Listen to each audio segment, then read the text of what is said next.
passengers, and welcome to the Midnight Train, America's second favorite podcast where we bring the dark to light, where history never dies, and where listener discretion, well, yeah, it's pretty much advised all the time.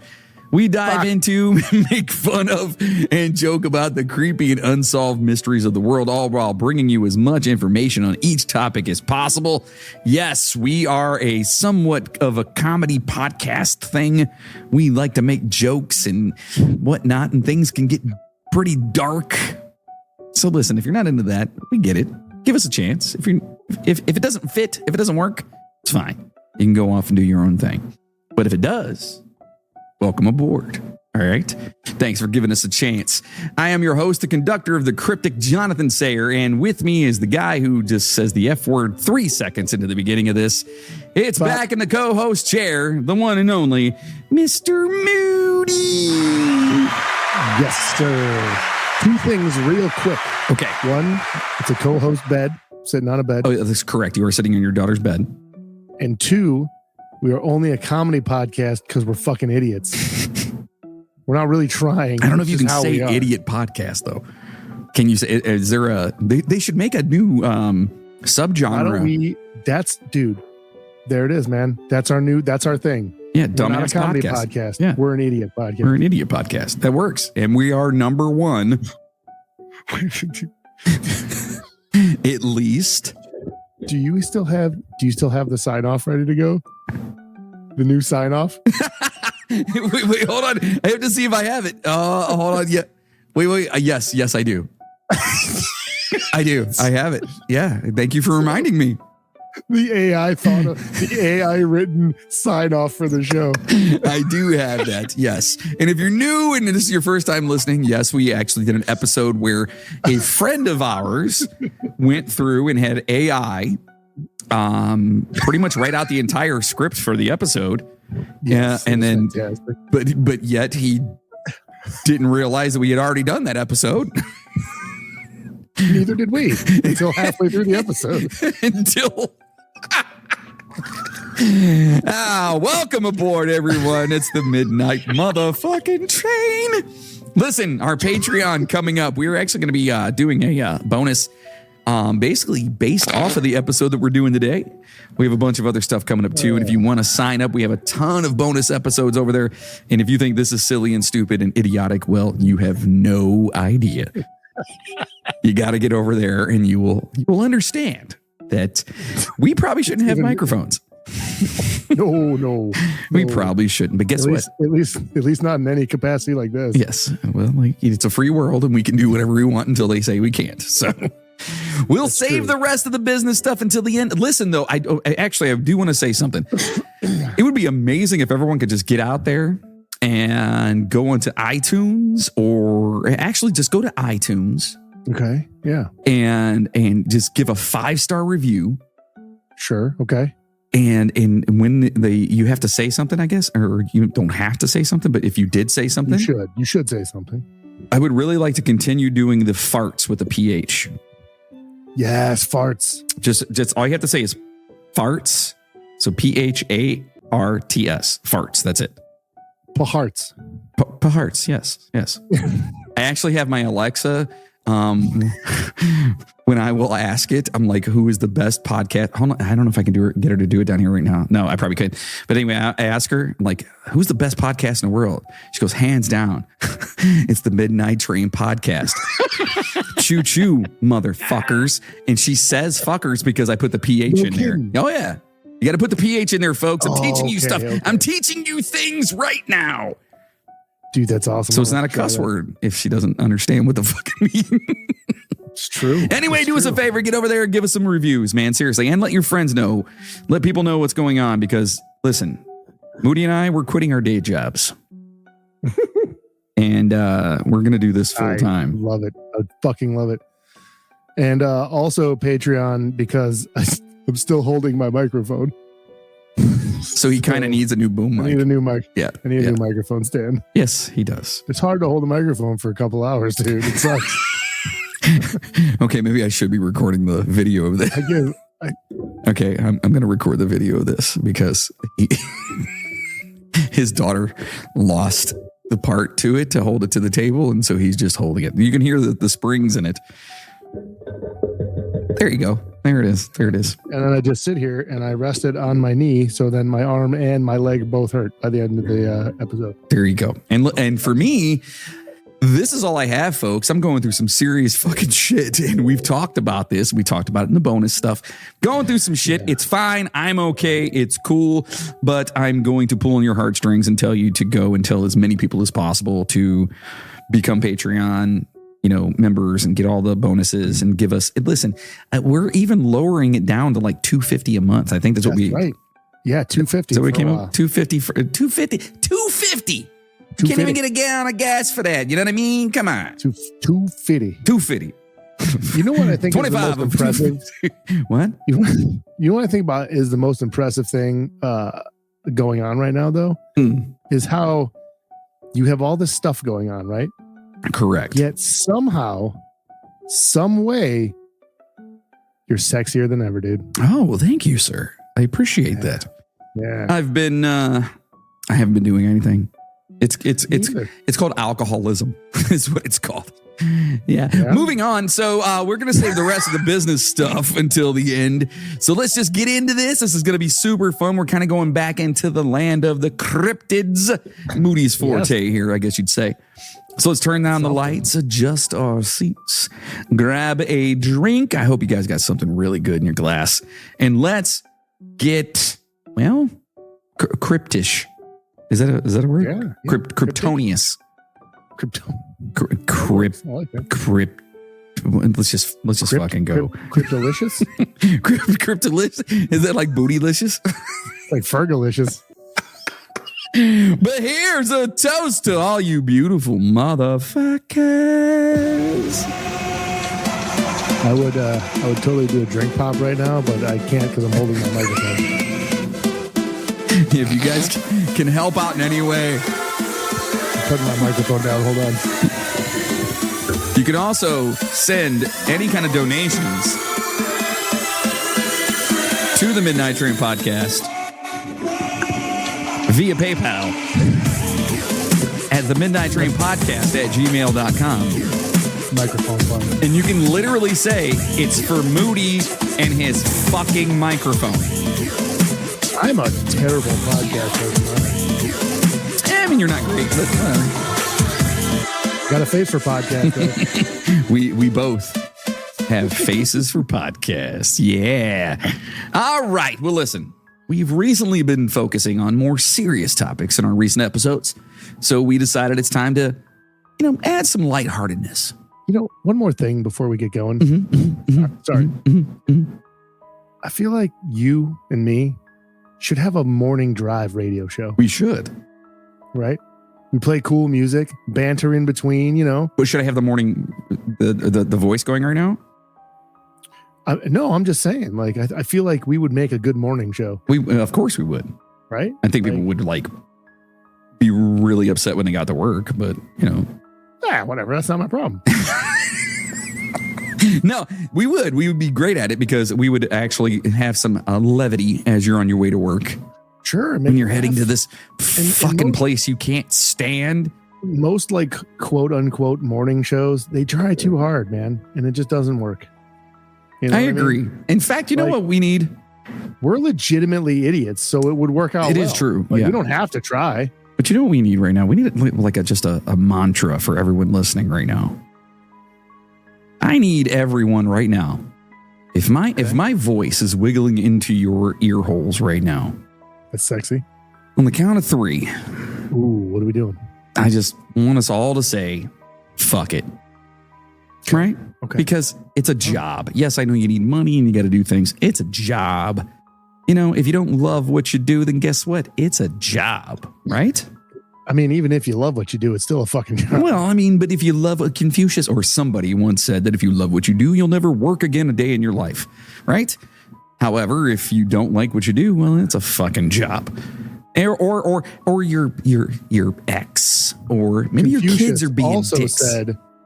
Confucius also said that man who stands on toilet is high on pot. He also said that man who goes to bed with itchy butt wake up with stinky finger. He was a smart man. He was a very smart man. So anyway, on the count of 3, because no matter what's going on in your life, that's why I say fuck it, right? So on the count of 3, 1, 2, 3, fuck it. That's right. And you know what? Maybe that's how we're going to start this fucking show from now on. Just fuck it, because we are here start it with the fuck it and end it with our new tagline, bro. That's right. Which also has to go on a shirt at some point. Yeah, it's going on a shirt, which I am working on the new, and I posted the other day, I'm working on the new website. I got the new design up for the We Never Said When. That shirt is available. You can get that shirt if you want it. And it's pretty fucking epic, I'm not going to lie. I'm going to buy it. You should. Totally buy it, that shit.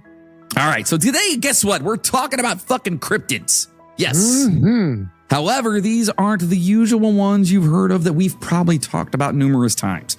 They are some of the most elusive and lesser known creatures out there. We understand that some of you may be familiar with a few of these creatures based on your geographical location, but we're also excited to introduce you to some incredibly obscure and captivating cryptids.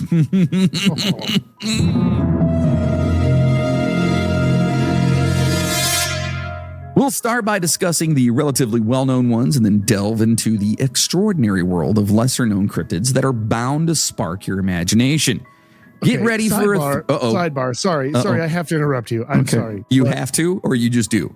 It's I have to. Oh, because I have to get this out somewhere. Okay. And what better platform than this? Mm-hmm. I mean, there's probably a lot, but I'm trying to swallow without spitting my beer out. So the only reason I'm bringing it up is because you said the word that's been bothering the shit out of me lately, right? Delve. The word is extraordinary, right? Great. Yeah. So the word is made up of 2 words, extra and ordinary, right? Right. So my question is, how does extraordinary mean something spectacular? Right? Because it should just be really, really ordinary. Exactly. Yeah, I get it. Yeah. It's like if I say that, like, I'm extra hungry, I'm very hungry. Correct. Or if you're extra cranky, you're really cranky. Extra special. You're very special. You're very special. But if you're extraordinary... How the fuck does that work? You're magnificent. That doesn't make any sense. You should be even more ordinary than everybody else. Correct. Extraordinary. You know what? I didn't write the English dictionary, man. I'm just saying, like, if somebody could explain that to me, I would really appreciate it, because I thought about that one night when I was extremely high and it bothered me for like 3 hours and I haven't been able to stop thinking about it. You guys, seriously, if anyone has an explanation for this, send it over to us on our socials or at the Midnight Train Podcast at gmail.com. And let us know if you have an answer to this, because it doesn't make any sense. It does not. All right, so let's get ready for a thrilling ride as we embark on an exploration of these amazing creatures. All right, first and foremost, we're going with the Ohio Grassman. And in my head, I had to bring him into it. I was thinking of somebody who just sold weed on the corner. I know the Ohio Grassman. I know a couple of Ohio Grassmen. Yeah, I do. But apparently it's a mysterious creature said to roam in our very own backyard. Resembling the traditional Bigfoot, it's characterized by a snub nose. Okay. Deep set eyes. Carries a revolver? No, I believe that's his face. His face it's snubby. Like, I don't know. Right. I don't know if you can see me because that doing would be frightening if Bigfoot had a snub nose revolver. That's a new shirt now. Damn it. Where's my thing? I got to write that down. It's got to be Bigfoot with a snub nose revolver, like a little 38. Grassman carries a snub nose. Get a little 38 38 special. You didn't see shit, dude. Okay, here's the shirt. It's Bigfoot carrying a pistol, a snub nose, right? Mm-hmm. And then it says, like the Skinner song, Mr. Saturday Night Special. That's pretty amazing. All right, I'll get to work on it. Damn it. All right, so we got to write that down. Okay. So no. Text it to you. No. Yes, text that to me. So, no, it is not that. His nose, he has a snub nose. Okay. His little itty-bitty little button nose, if that helps. Little pug? Yes. He has deep-set eyes and blackish-brown coloration. It is said to have long arms, a pointed and bulky head with no neck, wide shoulders, and luminous red or orange eyes. Okay. Oh boy. Its fur can range from gray, brown, and to black. What sets this creature apart is its namesake, The Grassman is known for allegedly constructing small hut-like living structures or nests out of tall grass in its habitat. So the guy's a builder. He's a builder. He carries a pistol and he's a builder. That's pretty awesome. The first notable encounter... Say what? Yeah, that's good. The first notable encounter with the Grassman dates back to the late 1970s in Minerva, Ohio. The grandchildren of Evelyn and... is it Howe? Howe. That's Howe, right? Yeah. Because it looks like Howie, but that's with an I. So anyway, Claytons, these are the Claytons, along with their friends, were startled by the sight of a hair monster in the gravel pit outside, prompting them to run indoors in a panic. And we have a quote here. Quote, when the couple went out to investigate, they saw what the crying children had described. It was covered in dark, matted hair, sitting in the pit and fiddling with discarded trash. We don't say fiddling enough. That's a better word too. I like that one. Fiddle. And stop fiddling with your food. You know what I mean? Like, it's great. Yeah. I feel like that gets a negative connotation though. Because like it's kind of like, you know, like playing the fiddle with kids and shit. Like, oh, what? Who says that? You know what I'm saying? No. Yeah, I hear that. You hear that? No. Just fiddling with the little kids, man. Mm-mm. I mean, I'm not saying you are. I'm just saying. I'm not saying Bigfoot. I hear fiddle and I immediately go to, you know, the fiddlers. Like, that's what I think of. Fucking Charlie Daniels, man. That's what I was thinking of. But let's go back to this old little kid thing real fast, though. What? He just takes a drink of his beer. It's not beer, actually. They call it fiddling? It's there it is. What is that? It is called Ale 8 or Ale 81. It's from Kentucky. It's like a type of ginger ale soda pop. Oh, and is it good? Yeah, it's fucking fantastic. So you fiddle with it, is what you're saying? Real sugar instead of like bullshit stuff. It's good as fuck. So I've got 4 flavors in the fridge, dude. Do you fiddle with it? Is what I'm asking. Sometimes, yeah. Okay, just asking. I've got the regular. I've got the orange cream version. I've got the cherry, and I've got the limited edition blackberry. The orange cream sounds really good. It's fucking fantastic. So I guess we're just gonna just completely go over the whole little kid fiddling thing, huh?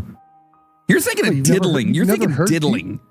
They also say fiddling. I've never once in my life heard anyone call anything with kids fiddling. Well, you know. Unless they were in a bluegrass band. I mean, I don't know. That's it. Anyway, so during that sighting, they estimated the creature to be around 300 pounds. Interestingly, the Claytons would have multiple more sightings of the Grassman after the initial encounter. They saw the creature peering through the kitchen window and spotted it on top of a hill near a strip mine at night. Quote, the next month, in broad daylight, the couple observed 2 hairy bipeds on the same hill. So there's more than one. Ooh. It was only after these reports by the Claytons were made that that a startling connection was made. Days before the gravel pit. Hi, chainsaw. Big hairy biped. Days before the gravel pit incident, the Claytons' German Shepherd was found dead. Oh, no. Its neck was broken and presumably killed by the hair beast. So that's the other name of this thing, is the hair beast. Yeah. Oh, the hair beast. Even before Clayton's first official sighting, there were reports from natives in the area about a mysterious race of bipedal ape men known as the Wild Ones of the Woods, living in the Ohio grasslands. Hell yeah. Sounds like an amazing album title. The Wild Ones of the Woods. Yes. Come on out. The band is called Grassman. Yeah, and all they have is nothing but fiddles. No. Sorry. No, it could be like a bluegrass band. They called the Grassman. Yeah, why not? Wild Ones of the Woods, dude. Just fucking chilling. We're doing it. Yep, we're doing it. We're not doing it. Okay. So the natives would often leave out food for these creatures as a gesture of peace. Additionally, in the 1800s, there were sightings of a similar hairy biped near the Ohio River. In one incident, it allegedly attempted to pull a man out of his carriage, but retreated when the man's daughter, who was also in the carriage, threw stones at it. So he's like trying to grab on, like, come here. And the little girl's like, whoosh. He's like, oh, little bitch. You know what I mean? Oh, no. I'm not fiddling with you. You know what I mean? He took off running. Rocks, my only weakness. My only weakness, stones from a child. How did she know? Did we both just say that at the same time? How did you know? It's so stupid. So, quote, the next month in broad daylight, the couple observed. Oh, wait, I already read that part. Sorry. So, that is the Grass Man of Ohio. Okay. So, a little more home state cryptid stuff for us because we are based out of Ohio. And the Grass Man, more Bigfoot sightings, frogmen, monsters in Lake Erie. Ohio has a lot of it. So, did you know that that Ohio actually has an acronym that people call or say that the Ohio is an acronym? I mean, I know people think that Ohio sucks. Well, it's only happens in Ohio. Oh yeah, that makes sense. My daughter told me that yesterday as we were watching like true crime stuff, and she's like, "Why does everything happen here?" I'm like, "No, Florida's worse." So oddly enough, I was looking through some shit today, and that thought popped through my head because it was pictures of crazy shit that happened.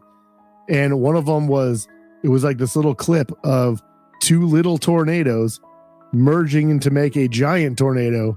And it was like somewhere in Ohio. And I was like, of course it would be in Ohio. Why wouldn't that happen in Ohio? Yeah, we do have a lot of shit that goes down here. It's weird. It is weird. Well, you know what's second best to Ohio? What's that? It's New Jersey. Mm-hmm. And this goes out to, we have to say the Jersey switchblade wielding raccoon. That's not what we're talking about, though. That is we are not talking about him. No, but it goes out to him. It goes out to our, our skeleton sisters, Christine, we miss you, but it goes out to them because New Jersey, well, if you've been there, it's called the Garden State. Okay. If you've really been there, you call it the garbage state. But anyway, so beyond its notoriety for switchblade wielding raccoons and the Jersey Devil, there have been 3 reported sightings of the Mantis Man near Hackettstown. Okay, so before I even go any further with this, all I picture is a dude that has cerebral palsy and his hands are just doing this the whole time. Wow, dude. Is that bad? Wow. It's a horrible disease. It's debilitating. I'm not making fun of anyone. I'm just saying that's what I picture in this. Should I not have said that? You can send all hate. I'm kidding. Stop it. Lighten up. Fuck it. Remember? The fucked up thing is I know exactly what you're saying. Everyone out there does. Yes. So I just picture him as a really shitty superhero in like an old Spider-Man comic. Mantis. I'm Mantis Man. Dun, dun, dun. What do? Nothing. I fear my wife. I pray. That's it. Just sit around praying. So eyewitnesses claim to have seen a humanoid figure resembling a towering praying mantis, measuring between 6 and 7 feet tall near the Musconetong? Nope, that's not right. Musconetong. What the fuck you, New Jersey. Okay. Musconetcong.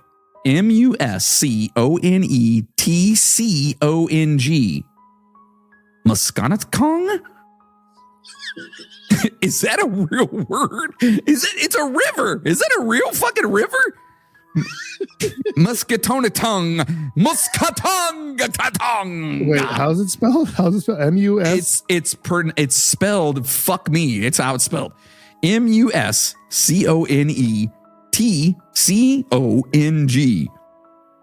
Musconetcong. Musconetcong.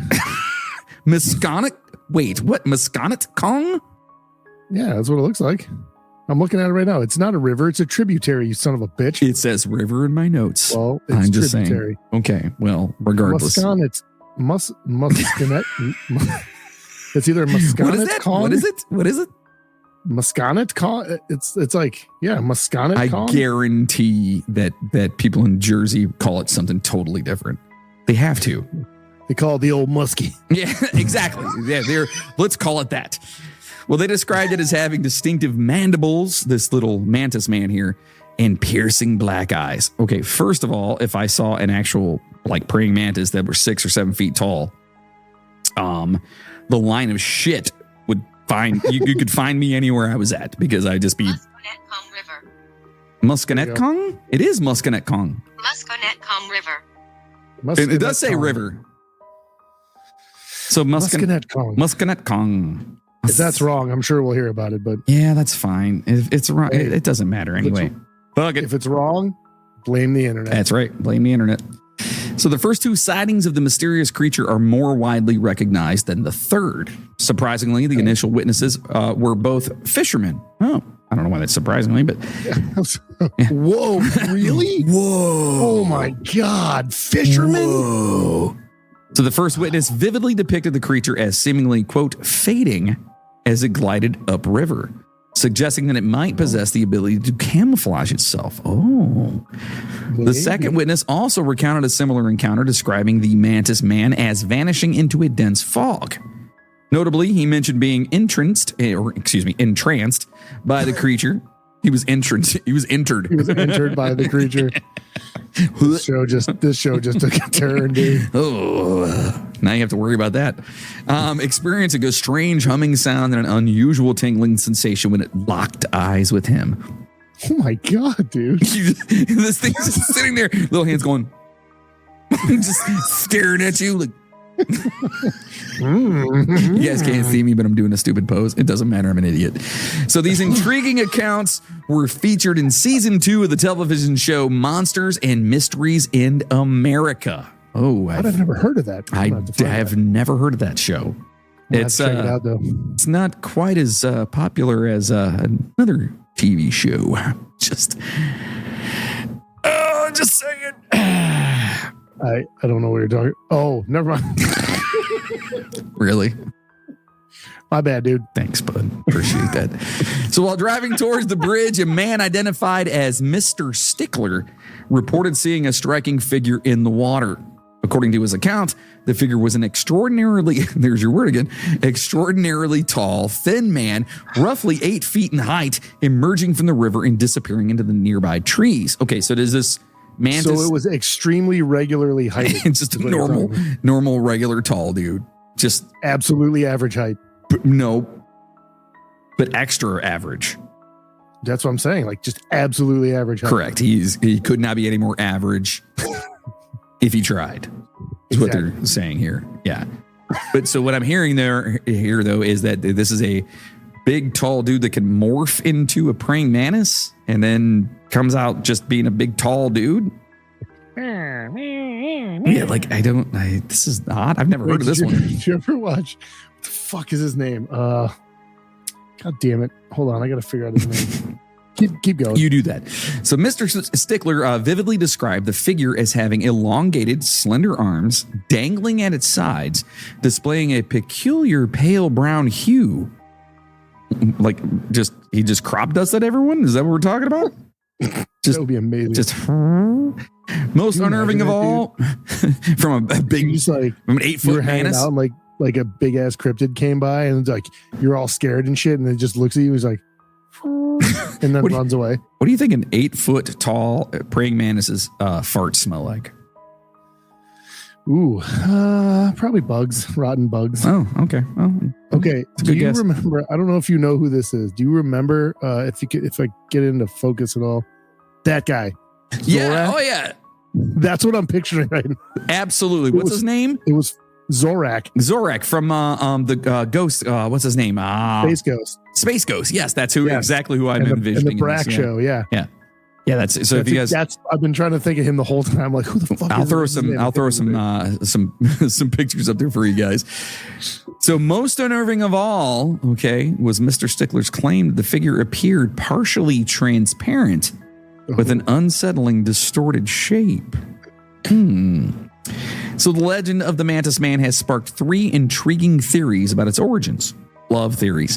One theory suggests that it could be an unidentified species akin to the Bigfoot, even though the Earth's atmosphere may not support a creature of its size and stature. Wait, what? Why would the... I don't know why that would make a difference. Yeah, if a little tiny praying mantis could live, why not a big giant praying mantis? Yeah, that's weird. However, speculation persists that it might be an aquatic or amphibian creature resembling a praying mantis. Okay.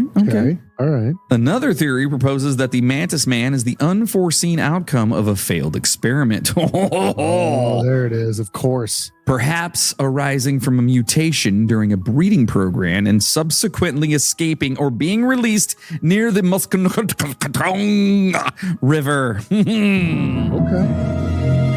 So, listen, I hate a lot of words, actually, but that word I hate. Anyway, go that's ahead. fine. Yeah, sorry. There's actually a fourth theory. Oh, it is? Do you have a fourth theory? Yes. Actually, no, I don't have it. I just read it. I just read about it not that long ago. The fourth theory is that it's bullshit and stupid.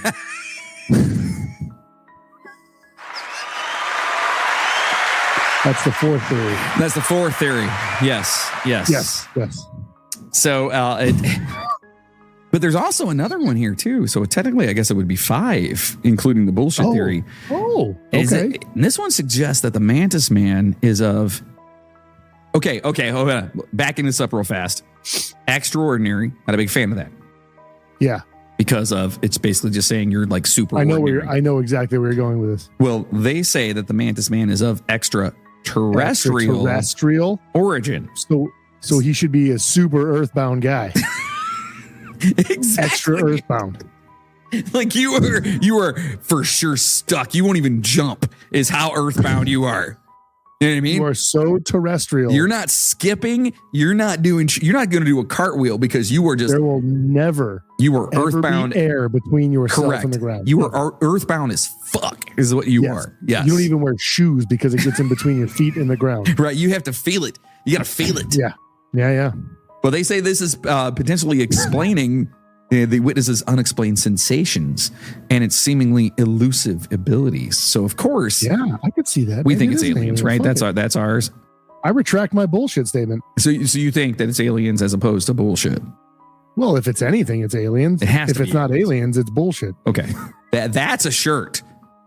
If it's not aliens, it's bullshit. Send that to me right now. Yes, thank you. That's also a shirt. Yes, if it's not aliens, it's bullshit. That is probably the greatest shirt I've come up with in a long time. Folks, oh God, it's so good to be here right now. Sorry. Life is just, if life gives you lemonade, or lemons make lemonade or whatever it is, they're squirting that shit right in my fucking eyes right now. So I'm very glad to be here. That's not lemon juice. Why does it smell like bleach? Oh, God damn. Oh, I don't give a fuck. Fuck it, right? Okay. All right, moving on. In the heart of the United States lies a city known for its rich automotive history and its thriving music scene. What city is that?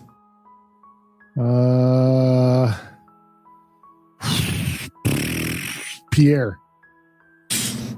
It is not Pierre, which, ironically, Logan, my oldest son, is actually in Pierre right now. No shit. So of all the cities you could have pulled out of your ass, he's actually out there amazing. Right now. Yeah, he's out there right amazing. Now. Yeah, that's so funny. You guys know Logan. He's working out there right now. That's hilarious. No, it's not Pierre. It's Detroit. Detroit. Yeah, Detroit, Michigan. Beyond it's associated with Motown and iconic muscle cars, and I love Motown. Detroit is also shrouded in the legend of the Nain Rouge, or the Red Dwarf. Ooh.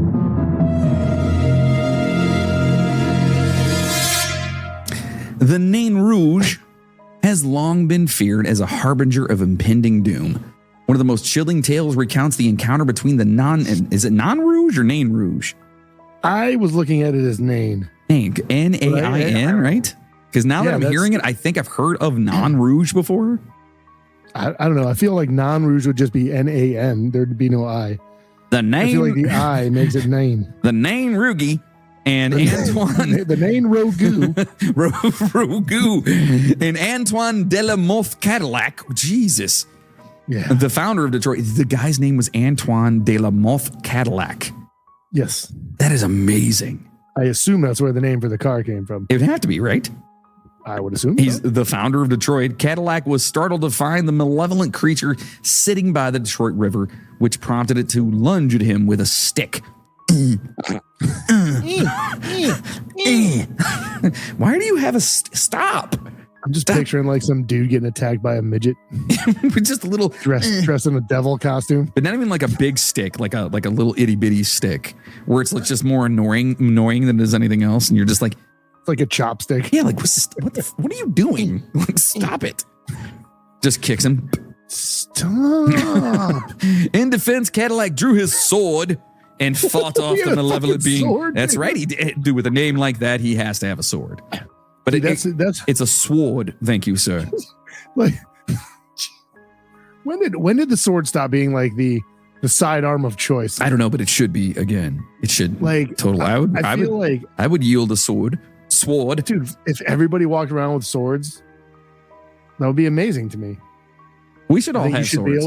I think you should be able to duel people again, like, you know, slap them with the fucking Yeah, you know, glove and if duel people. you can like open carry a gun, you should be able to carry a sword. I agree. You can get in trouble for carrying certain kind of knives, which makes no sense. But yeah, you can have a gun. But you can carry a gun on your hip with no, you know, whatever. Listeners from other countries, welcome to America. Moving on. Yeah. So he drew his sword and he fought off the malevolent being, but his fortunes took a drastic turn afterwards. He suffered the loss of his entire wealth, the revocation of his trade monopoly, and the blessings that had once graced his life vanished, leading him back to France in despair. He went back to France like, oh, fuck this place. He's like, I do not like it. It's bullshit. This little fucker came out with a stick. Oh. I will take my things and go. I am going home. So the mysterious figure has been observed in the city in numerous instances preceding major calamities. So it's kind of like the Mothman. Like the Mothman. Yeah. Its presence was noted as it dashed through the streets in 1805, shortly before a devastating fire ravaged much of the area. Then in 1812, during the fierce bombardment of American forces at Fort Detroit by the British, General Hull claimed to have seen the Nain Rouge or Nain Rouge, whatever the hell it's called. And he recounted that the malevolent figure gleefully sneered at him as the fog lifted. So it just looked at him like, You fuck. yeah. So there were notable sightings of him in the 20th century during the police raid that ignited the race riots of 1967. Yikes. Oh, boy. He was reportedly spotted 10 years later in 1977. Detroit Edison linemen saw Detroit Edison. I don't know what that is. It's a power company. Oh, okay. Well, they saw him during their Like we lunch have break. Ohio Edison. Oh, that makes sense. Yeah. Yeah. They saw him during lunch, and he skillfully ascended a utility pole. Despite their warnings, hey, man, hey, can't be up there, man. He's like, I'm the Nain Rouge, bitch. well, he reached the top and descended unscathed, and then fled after giving them a mocking look. He's just like, he just like climbed to the top. He's like, I could do whatever the fuck I want. And then climbed down and was like, and he ran off. Jog on. Curiously, a historic ice storm struck the following day, leaving around 400,000 residents without power. And it was in July. That's what makes it so crazy. That's kind of crazy. I mean, Yeah. doesn't seem like it's connected, but it's crazy. And it wasn't really in July. I'm just kidding. No. But listen, That would make it crazy though. if it wasn't aliens, it's bullshit. It's not aliens. So just look out for that guy in Detroit. So time to take this party international. All right. First stop, we are going to the Francais. I love France so much. I love the food. Following Cadillac back to his house. We're going to go hang out with Cadillac, him hiding in the corner with a sword. The little fucker. I saw the little red man. I don't know what to do. And this is oh boy, I'm going to fuck this up. The Gavaudan Beast. Ooh, I feel like I nailed that, actually. I think you got it, bro. Yeah. I'm going to Except it'd be like, yeah, they give all them beast. Oh, you have not heard of him, the Gavaudan Beast. That is my cigarette. So between 1764 and 1767, a mysterious creature known as the Beast, terrorized the rural region of Gavaudan. Sure. France. History tells us that about 100 men, women, and children reportedly fell victim to la bête du Gavaudan, which would be the beast of Gavaudan, or the Gavaudan beast. I speak French. I don't speak French at all. It just made sense. Anyway, although many people at the time believed the beast to be a wolf, and many modern scholars agree, there have been suggestions that the creature may not have been a wolf at all. Whoa. So in 1764, the beast made its first recorded fatal attack on June 30th. Its victim was a 14-year-old shepherdess named Jeanne Boulet, who was tending a flock of sheep. That sucks. However, Boulet was not the creature's first victim. Then why did it say first? Oh, first recorded attack. Okay. 2 months prior to his attack, a young woman looking after cattle had been targeted by a creature described as, quote, like a wolf, yet not a wolf. Well, then, so it was fucking aliens, right? It's so obvious. Yeah, it was aliens. But was fortunate to escape because the herd defended her. So her herd was like, nice. They were like, meh, fuck off. The cows were just like, dude, we will fuck your world up. You keep your mouth. Oh boy. They said, no. Move along, sir. So the attacks persisted throughout the summer and into autumn, as detailed in George M. Eberhardt's 2002 book, Mysterious Creatures, A Guide to Cryptozoology. Oh, do you have this book? I do not. I'm going to buy it. You should buy the book. Or Patreon could help us buy that book to have better episodes. Right. Right. We suck. We need. It's not. The second I said it in my head, I was like, I shouldn't even open that up right now. And I did. So this wave of attacks occurred during a difficult period for France following the 7 Years' War. The nation had suffered defeats at the hands of Prussia and the British, and Louis the Ninth, nope, that's not right, Louis the 15th, it's XV, 15th, right? Is that right? Yes. Yeah, okay, thank you. Had also lost overseas colonies. The beast became a symbol to rally around during these tough times, with numerous reports appearing in the press detailing encounters with the animal. So that's kind of cool. I mean, you're having this whole thing going on or whatever, but yet they're saying you're kind of rallying around it because, oh yeah, you guys are coming after us, but we have the beast. You know what I mean? I mean, it kind of makes sense. Y'all might be able to kick our asses, but we got a beast that's killing everybody, so fuck you. You think we're afraid of you? We have a big-ass hairy man who's killing us all. Fuck you. So the creature... Why don't you come and meet the beast yourself? You want to go toe-to-toe with him? I do not think so. No, you do not. So the creature known as Bete Feroce, I'm sure I'm fucking it up. French listeners, I am very, very sorry. Anyway, I'm going to say it's Bete Feroce. No, that sounds Italian. That was Italian as fuck, dude. Bete Feroce. Now, also Italian. I'm making it worse. All right, moving on. Terrorized the countryside, preying on women, children, and even lone adult men in a series of horrifying attacks. It's pronounced Betty Feroci. That's probably better than what I did. So the frequency of the assaults led some to believe that there might be multiple beasts involved. So not just one, not deux, but perhaps trois. Wow. On October 8th of 1764, following a brutal attack, the beast was spotted at Chateau de la Baume, where it was observed stalking a herdsman. A group of hunters tracked the animal into the woods of the estate and managed to drive it out into the open. Although they fired a barrage of musket shots at the creature, it managed to escape after a brief fall, leaving the hunters stunned by its resilience. So they shot this dude, and it just fell down and was like, dude, they were shooting muskets. They probably just like clipped his tail or something. He was like, bitch. And they got him and ran away. Are those balls? Muskets, are you throwing balls at me? Muskets. Muskets can't take out the fucking beast, bro. You ever shot a musket? I have. Have you ever shot one? No. Yeah. My okay, totally off topic here. Shocker. But my second stepdad, he was like a real big like turkey shooter and like gun guy. Did you say bitch? Fish? He's a real big fish. He was a real big fish. He was.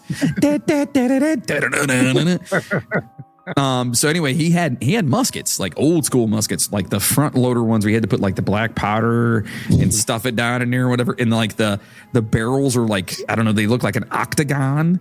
Mm-hmm. Dude, those things, you would shoot that and like your arm would like break, your shoulder would break. That had to have a hell of a kick. Oh my God, it sucked. And then I don't know how anything was ever won back then, because the second you shoot that, you have to spend another 10 minutes loading that fucking gun. Like, I don't get it. I don't know why people just weren't like, just hit him in the head with it instead. You know what I mean? Like, instead they all lined up and took their shots from both sides. They're like, time out. Exactly. Wait, can you give me like 5 minutes, please? you guys load and we'll load at the same time. And then when we're ready, we'll shoot each other again. Game off. Sounds good, man. Sounds good. Yeah, that's exactly. It sucks. Anyway, sorry. So on January 12th of 1765, the infamous Beast launched a terrifying attack on 10-year-old Jacques Potiphar. Oh. And a group of 7 friends. Oh, there were 7 of them? All aged between 8 and 12. In a remarkable turn of events, Potiphar fearlessly led a counterattack armed only with sticks, ultimately driving off the ferocious creature. This kid is a badass. 10 years old, and he's like, nah, fuck this. You're not coming You're not coming in here right now. I'm playing with my Play-Doh. Fuck off. It was like such a different time. They didn't have Play-Doh back then. Like now you like tell your kids like, don't go outside. You're going to don't talk to strangers, blah, blah, blah. And like back then they're just like, you can't go outside. The Beast is going to get you. Yeah. And then a 10-year-old jock over here is like, I am not afraid that's a beast. The Beast is a bitch. I have friends. There are 8 of us. Fuck this guy. 10-year-old. Glass of wine in one hand, cigarette in the other. So the bravery did not go unnoticed, as Louis XV himself rewarded the children with Potiphar receiving a fully funded education from the crown. They were like, this kid is a badass. Oh, shit. These courageous actions prompted the court of King Louis XV to dispatch royal hunters in a bid to eradicate the Beast with a substantial 6,000 livre? Is it livre? Sounds right. That's money, right? I guess it's a 6,000 whatever that was bounty placed on the creature's head. Please excuse our ignorance. We're idiots anyway. So although converting this sum today's dollars proved challenging, it's estimated to be within the range of $1,500 to $2,000 at the time. I had to so just so you know, I had to go from whatever that was to a completely different currency to a different currency that I could actually so that has to be like, is that like what the French currency was before euros?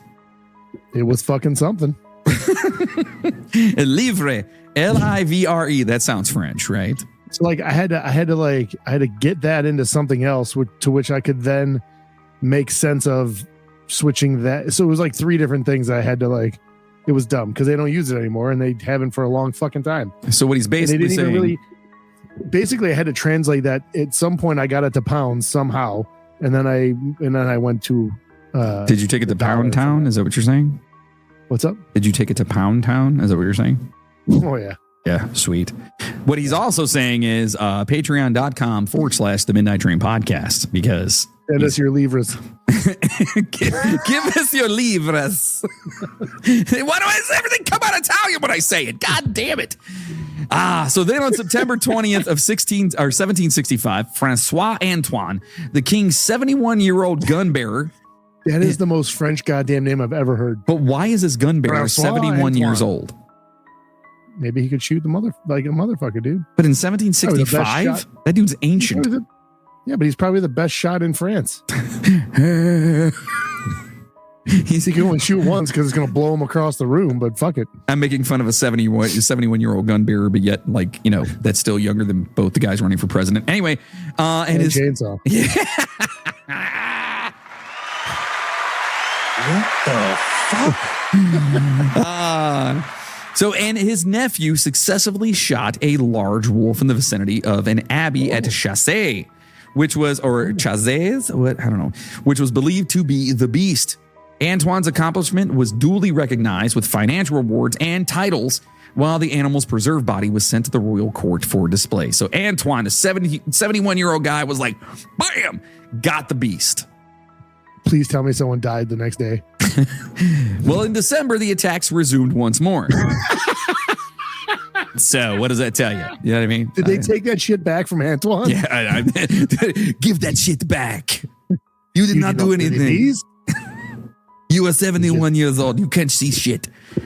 So, as reported in the 1898 edition of the Parisian Illustrated Review, this time the behavior... that's a good one. That is a great... Yeah, I wish I had that. I'm a full-time subscriber over here, folks. So, this time the behavior of the beast appeared to have changed. Well, probably because you shot one of his homies. Unlike before, it no longer exhibited fear of cattle. This alteration prompted speculation about the existence of a second beast. Duh. Like, if you shot one and there's another one rearing its head, I would say, yeah, there's at least two. Just saying. Or it's aliens. I don't know. I just want to be in that meeting. They're like, you know what? I think there might be another one. Why do you think that? Because it started happening again and we killed one. I think there might be another one. Some guy in the back jumps up and goes, Francois is a liar. He did not shoot shit. Francois pulls his gun out like, say it again, motherfucker.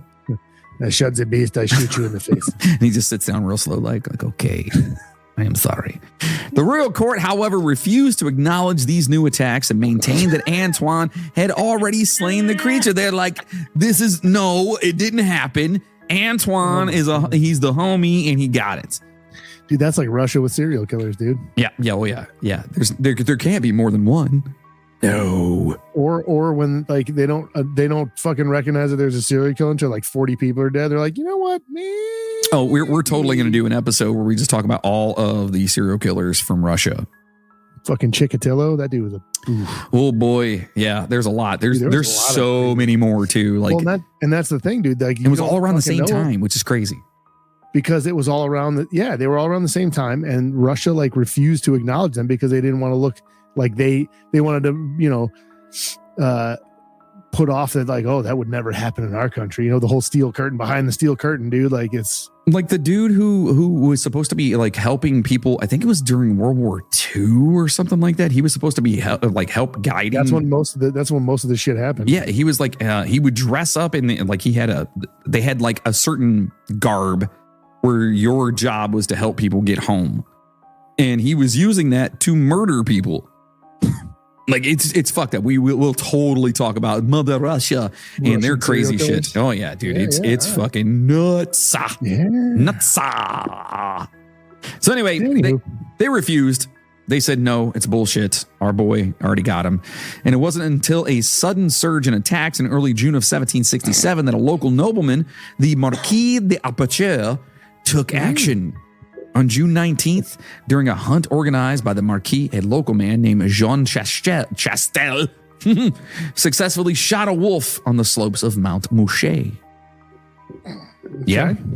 The examination of the animal revealed the presence of human remains. Oh, boy. Oh. And witnesses described it as having characteristics that were unlike those of a typical wolf. Although it was initially believed that the animal killed by Chastel was the infamous beast, there were lingering doubts about whether it was truly a wolf. Did more people die? Please tell me more people died after that. Well, eyewitnesses consistently... Not that I wish that upon anybody, but that would be hilarious. Eyewitnesses consistently described the beast as being unlike an ordinary wolf. It was reported to be as large as a calf or even a horse. And that's kind of a big gap there. A calf isn't that big at all. Yeah, they're not small, but I mean, they're not small. Fucking horse. I'd say a calf is about the size of a Great Dane, like a full-size Great Dane. They're a little bigger than that. I've been around calves. I mean, one of us comes from farm stock here, bro. Like, you know what I'm saying? Like, I'm at a farm like every other weekend. Yeah, but your sex life is none of my business. That's fine, but I'm just telling you. Son of a bitch. Doesn't matter why I'm there. I'm there. I'm just saying it's not that big. Okay, that's not huge. No, it's not as big as a fucking horse. Right, a horse. I mean, that's big as shit. It'd be a big ass wolf, though. That'd be that's a big bitch. Yes, I would not want to. That's a huge bitch. So it also had a reddish gray coat and a long, sturdy tail resembling that of a panther. Okay. Its head and legs were short-haired and the color of a deer, and it had a distinctive black stripe on its back and talons on its feet. Despite these descriptions, and he depicts large talons. It's got large talons, a black stripe down its back. It's covered in hair, but its tail is like elongated. Sturdy. They called it sturdy. They did say sturdy. That's weird. And it says that the depictions of the beast from that time portrayed it with wolf-like creatures. So was this a werewolf? Werewolf. Werewolf? Werewolf. Sorry, I just watched that the other day. I just watched the documentary on Gene Wilder, dude. And he was just, God, what an amazing, amazing human being. Oh, yeah. Love Gene Wilder. And if you guys don't know about Young Frankenstein, get your asses out there and watch that. Such a great movie. Jesus Christ. So anyway, he's awesome, dude. So this thing, it says witnesses described the beast as an ambush hunter which stalked its prey and seized it by the throat. Which I think wolves do that, right? With that's a very canine thing to do, yeah. The wounds found in the bodies were typically to the head and limbs, with the remains of 16 victims reportedly decapitated. Oh my. The creature prowled in the evenings and in the mornings. That's crazy. So throughout history, various experts and enthusiasts have put forward an array of theories, oh, we love these, regarding the identity of the beast. Suspects include a range of creatures such as the Eurasian wolf, an armored war dog, a striped hyena, a lion, a prehistoric predator, a werewolf, a dog-wolf hybrid, and even a human. Yeah. Some have suggested that the culprits behind the attacks may have been human serial killers, as some victims were reportedly decapitated. Well, like 16 of them. A feat few animals could accomplish, unless you're a fucking huge wolf dog thing that can just Pretty sure you could chew through a neck if you wanted to. Well, it seems unlikely that a human perpetrator would dress as a beast and prowl for victims in plain sight. Proponents of this theory propose that the killer might have employed an animal accomplice to commit the crimes. What? So someone's got like a crazed beast that they're taking with them? Go get him, buddy. This here my dog. Get him. I don't know. Maybe, man. This is my calf, and she's crazy. As for the identity of the animal in question, some have speculated that it could have been an armored war dog, offering a possible explanation for its unusual appearance and its apparent indifference to musket shots. What the fuck is an armored war dog? You don't know? I think I know, but I don't know. Do you know what an armored war dog is? I feel like it's pretty self-explanatory. Okay, so dog that's armored and fights in a war. I don't know. What else would it be? Okay, so there's really not much on here. There's a dog of war from the Spanish Inquisitions. Conquistador war dogs? Okay, we're going to dive into this. This might be something else. Oh, no, they're saying, so what they did, they're dogs that went out to fight, but they actually put armor on them. Yeah, it's in the name. It's shut up. It's just saying. You're right. Anyway, we think it's a werewolf, right? It's a werewolf. Wonder what an armored war dog is. I don't know. Clearly an iguana. Why do I talk to you? Why do I even talk to you? I swear to God. Because quite frankly, I'm your only and best friend. Yeah, that's unfortunate. Yep. Anyway, Patreon really is, dude. I'm sorry. Patreon.com/The Midnight Train Podcast. All right. So listen, a lot of people out there don't like spiders. No. Okay. I don't have a problem with spiders. Okay. I have no problem with them. My wife absolutely loathes spiders. I know plenty of people who like that too, but I feel like there are two different types of people in this world. There are people that are arachnophobics, whatever, that hate spiders and they freak out by it, but they're okay with snakes. And then the opposite. My wife. I'm that way where I don't fear spiders at all in any way. No. I'll pick the little fuckers up and play with them. You know why you don't spare fight? You know why you don't fear? Why don't I spare fighters, Moody? Because you take no fucking prisoners. That's why. I'm glad I'm not the only one who fucks up on this shit. God damn it. You don't fear spiders because you can kill them very easily if you need to. Yeah, maybe that's what it is. So my father, for everyone out there, if you guys haven't, if you've been following the show for long enough, you know that I absolutely am petrified of snakes. So, pussy. My father going through what he's going through, or whatever it is down in West Virginia. Apparently, his girlfriend / Jody, we'll call her that, and we'll say hi to Jody. His significant, yeah, there you go, partner. She wakes him up, and this is a few months ago, and so he gets up and he's in hospice. He's sick, he's got cancer and everything. And she goes, "There's a rattlesnake outside." I didn't know rattlesnakes existed in West Virginia until this happened. We have rattlesnakes in Ohio. Okay, it's terrifying. Anyway, so and then Logan told me that there's snakes that fucking fly now. That's fucking great. That's wonderful. Yeah, I'm just gonna leave this planet. So anyway, Dad gets up. My father gets up and he goes and grabs his shotgun. And now remember, this guy has cancer. He's pretty much bedridden. He's got his shotgun. And she looks at him. She goes, "No, stop it. Put the shotgun down." He goes, "You're right." He lays the shotgun down and grabs his 9mm. And he goes outside and he finds this fucking snake.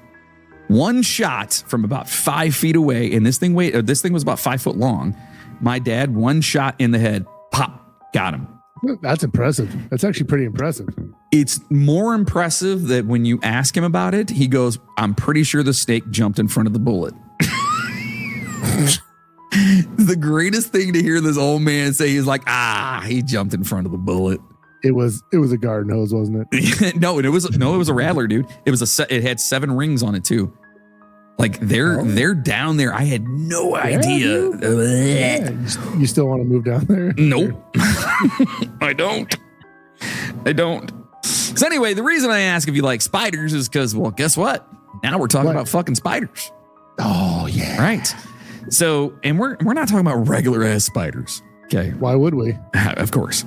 We're talking about spiders in the Congo. Okay. So in the Congo, they talk of the Jabba-fofi. I'm sure I'm saying that completely wrong. How's it spelled?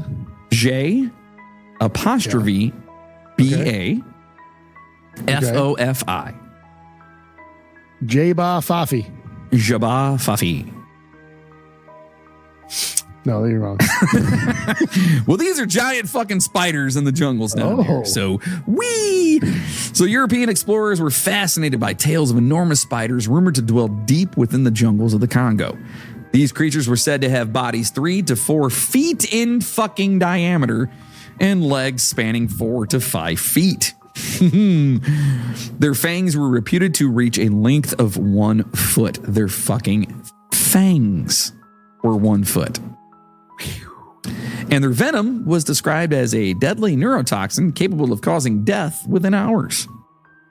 Which, I mean, you think of something that big? I think if you're getting impaled by foot-long fucking fangs, that's probably the least of your worries. Yeah, and not only that, but that's actually not that bad for a neurotoxin.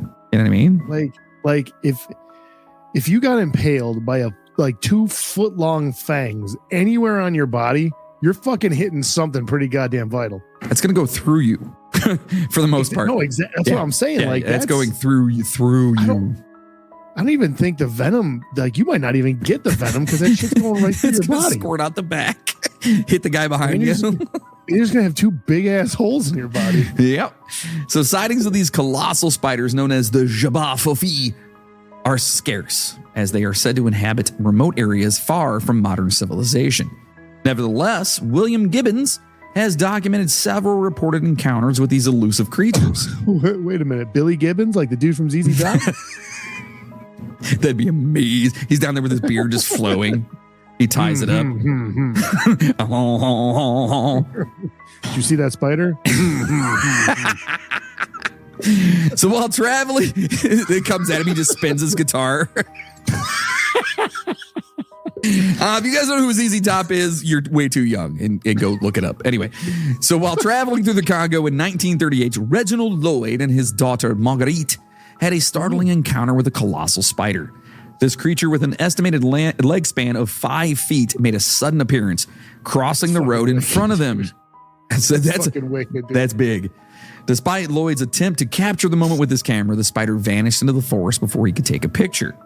Like, I don't mind spiders. Spiders don't bother me. I'll just fucking move. Like, whatever.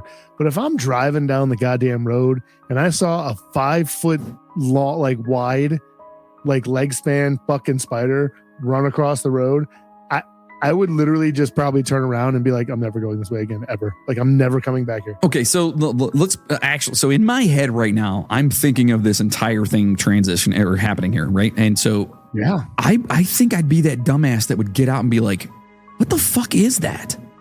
Like, I might. And then when I realized that it was a 5 foot long spider, I'd be like, okay, I'm going to get back in my car. The second I saw a move, you'd hear me go, ah, and run away like a little girl, you know what I mean? And get in the car and be gone. Like, I think if there was anything in this world that would literally make you shit yourself, it would be that. Yeah, or an anaconda or something of that. Actually, a garter snake, sorry, folks, would make me piss my pants. I'm not gonna lie, but yeah, a 5 foot fucking tarantula would.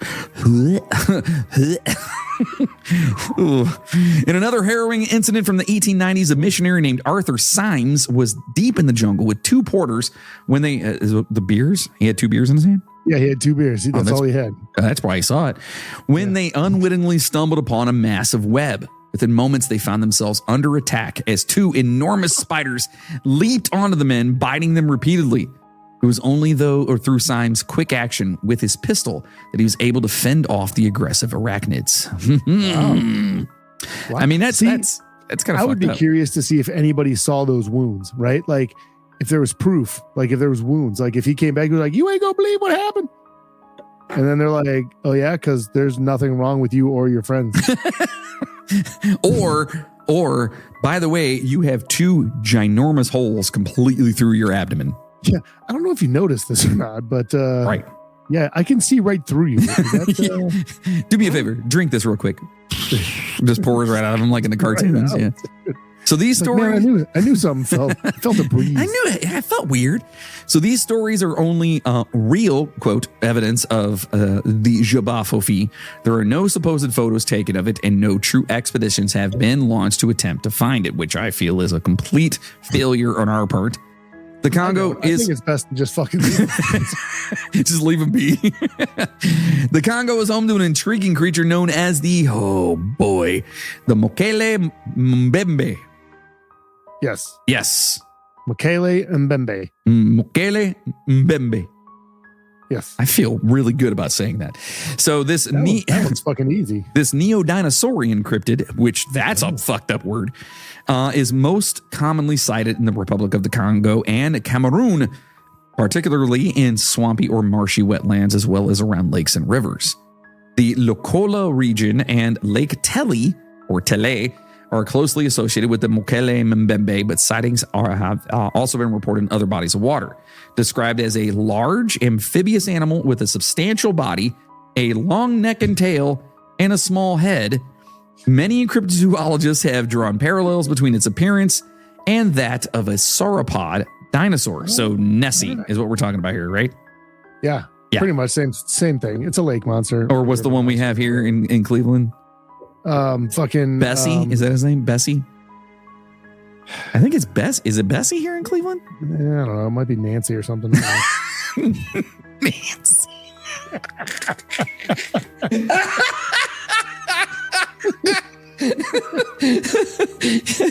Remember, we have a hockey team here called the Lake Erie Monsters, but for now on, just the Cleveland Monsters. I'm just gonna start calling them the Nancys. That's all I'm calling them. That's it. You bunch of Nancys.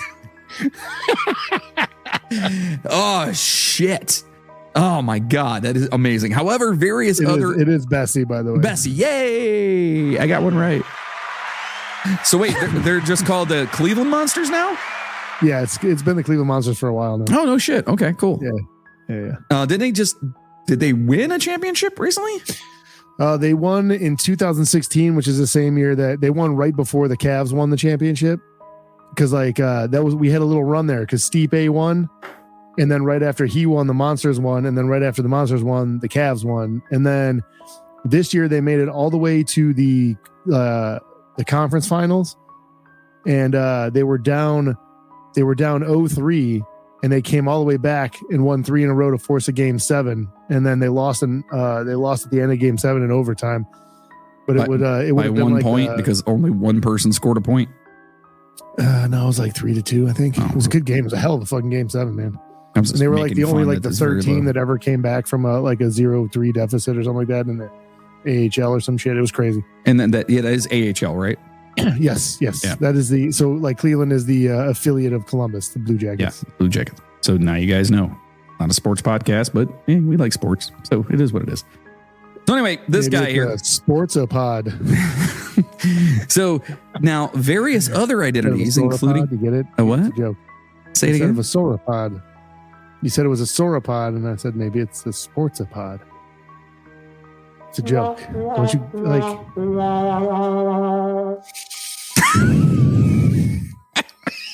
However, various other identities, including reptilian and mammalian, have been suggested about this guy. The Mokele Mbembe gained widespread attention in the 1980s when researchers like Roy P. Mackle, James Powell, Herman Regusters, and Marcelin Agnaga, I don't know how to say that name, Agnaga,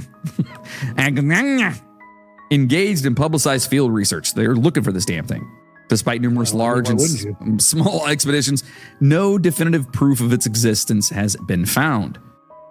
Presently, Bill Gibbons, there's your buddy, and Michael Balat are among the most prominent investigators of the Mokele Mbembe, redirecting their efforts from the Republic of the Congo to Cameroon and considering future expeditions in Gabon, whatever it is. Oh, yeah. Gabon. Yeah.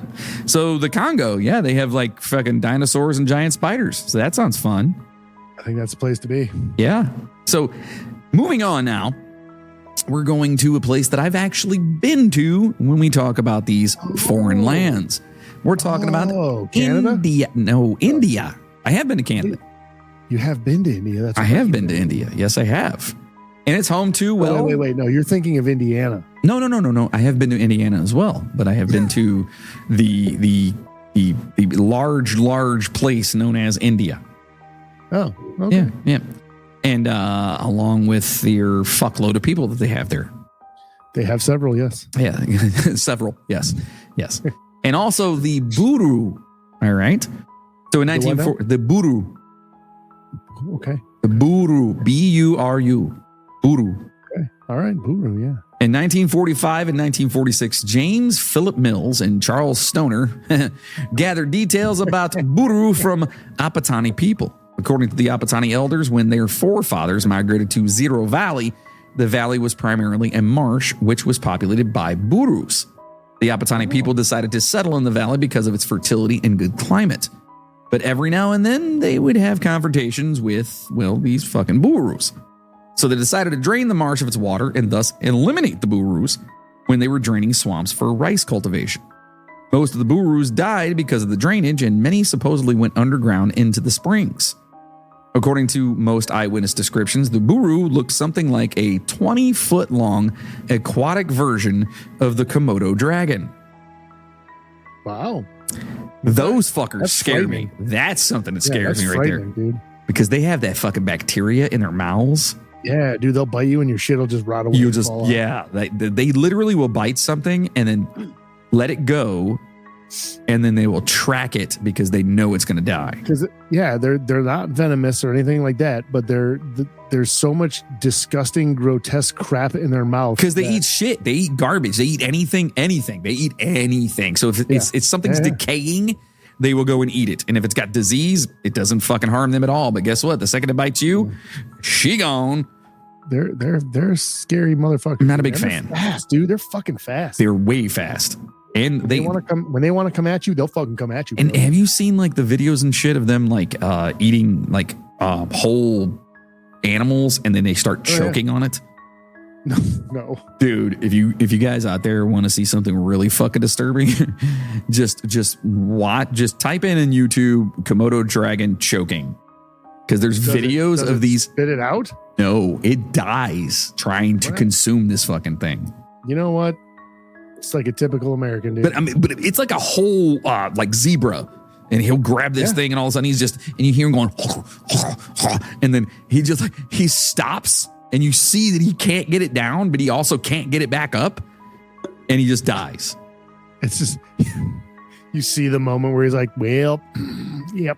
And it was at this moment he knew he fucked up. So they obviously don't do what the snakes do when they have the little, because that's how the snakes eat. They can eat whole is because when they unhinge their jaw or whatever to eat, there's a little the little breathing tube is kind of like off to the side. So it doesn't get. They obviously don't have that. Yeah. No, they don't. Mother Nature did not give that to them. In fact, they gave them bacteria-ridden mouths. So that's what they got. They didn't give them that, and they didn't give them brains, apparently. Yeah, they're not too smart. So back to the Buru. Witnesses also reported that the Buru emitted a hoarse bellowing call. Okay. And not horse as in like, me, but horse as in like, dude, can you imagine that? A giant Komodo dragon fucking whinnying like a horse? Yeah, it just comes up on you. It's like, and you're like, what the fuck? You're like, dude, God. back up. That was fortuitous. That's the sound of our Komodo dragon. Anyway. That would be fucking hilarious, dude. Like, that would be so confused. Like, your brain would just be like, wait.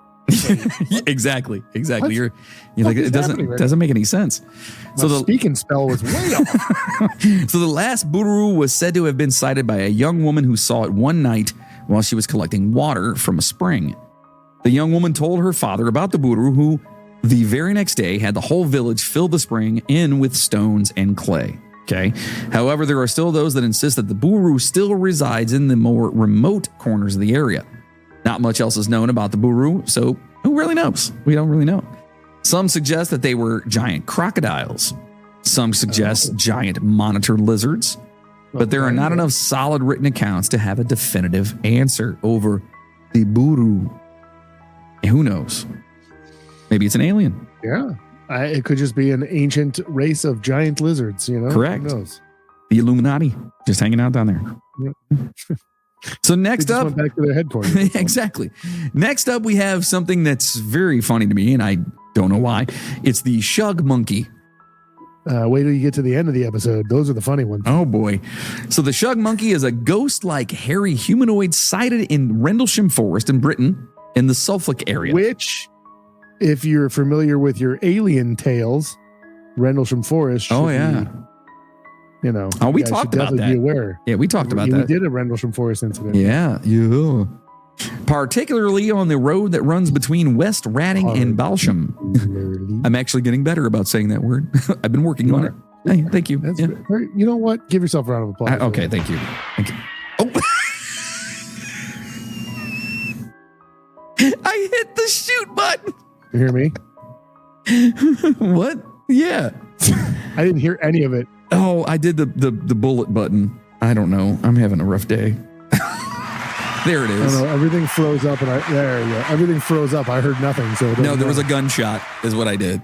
You said give yourself a round of applause, and it went. So anyway, witnesses describe it as combining the characteristics of a big dog and a monkey, which sounds super terrifying to me. Mainly because. Can I just say something real quick? Yeah. Your video and audio are way the fuck off right now. Is it really? Yes. You look like a Godzilla movie, dude. Come to me now. So your shit's lagging right now. You sound fine though. You sound fine. Oh, now you're kind of back on now. Okay. So the reason the whole monkey thing is kind of freaky to me is because my daughter and I started watching this show about the like 911 calls, and the first thing they talked about was Travis the orangutan. Did rip that lady's face off? Dude, yes. That thing destroyed her. And then they had actual video footage of, because they shot the orangutan, which is so unfortunate. Yeah. You should not have animals like that, folks. Let's not do that. I was going to say, it's not fair to them. Not at all. They're just doing what they fucking do, man. but it followed the blood back into, like, it left and then went back into the house. And when it died, it was holding on to its bed. Like, its hand was on its bed, and then it died. Like, it was just so fucked up. But this thing destroyed that woman. I mean, destroyed. She had an entire face transplant and shit. Like, it was bad. And then she got a bacterial infection. Face off. Yeah, got a bacterial infection where she lost her eyes, her hand. She only has like one finger on her hand. Oh, like, yeah, she's fucked up. And then it had the 911 call and video for Harambe. Yeah, dude, it's fucked up, man. If you guys get a chance to watch that show, I don't remember what the hell it was on, but it's like 911 calls, but it's a TV show, and I don't know. It's disturbing. It's super disturbing. Anyway, so this is kind of terrifying to me. So it's between a dog and a monkey. It's linked with British werewolf legends because of its canine features. It leaves footprints that look like dog tracks, except that they are gigantic and have flattened claws that seem shaped more like human fingernails. That's fucked up. James Whitworth Day was the first author to catalog this piece of folklore, and the old informants he interviewed in the 40s all agreed the shug hadn't been seen in a long time. Quote, a curious variation of the ghostly hound of Black Shuck. I've heard of Black Shuck before. That is, yes, that's out of England. Right. So they're saying this is kind of it's also a really good song by The Darkness. Yes, it is. I love that band. Yeah, they're great. Well, it's said to haunt an overgrown and little used lane called Slow Hill in the parish of West Ratting. Police Constable A. Taylor of the Title House, Panson Street, Cambridge, tells me that in his youth, this lane was, which is on the road from West Ratting on Balsham, was haunted by an extraordinary, there's your word again, thing called the Shug Monkey. It was, he says, a cross between a big, rough-coated dog and a monkey with big, shining eyes. Sometimes it would shuffle along on its hind legs, and at other times would whiz past on all fours. You can guess that we children gave the place a wide berth after dark, end quote. So that's an actual quote from somebody. Yeah. That's kind of awesome. That's frightening, yeah. Then another quote, the creature, either ghost or demon, is said to be jet black and shaggy haired with a monkey's face and staring eyes. That is disturbing as shit to me. Another quote, the Shug Monkey haunts the short stretch of road and the adjacent lanes between West Ratting and Balsham, with the body of a shaggy sheepdog, only black, and a monkey's face. So everyone's saying the same thing, which is kind of crazy. A dog with a monkey's face, dude. That's weird. Yeah. Yeah, that's, I don't know, that's really weird. So this next one, speaking of weird, this one's pretty weird because it seems that only one man had ever actually seen it. Okay. So the roe of Western New Guinea is so managed because of the sound it's supposedly made. Okay, that's what this thing is. It is a humpbacked, massive reptilian creature, 40 feet long, with a snaky neck and tail. And only one dude's ever seen it? Correct. The small, this is amazing.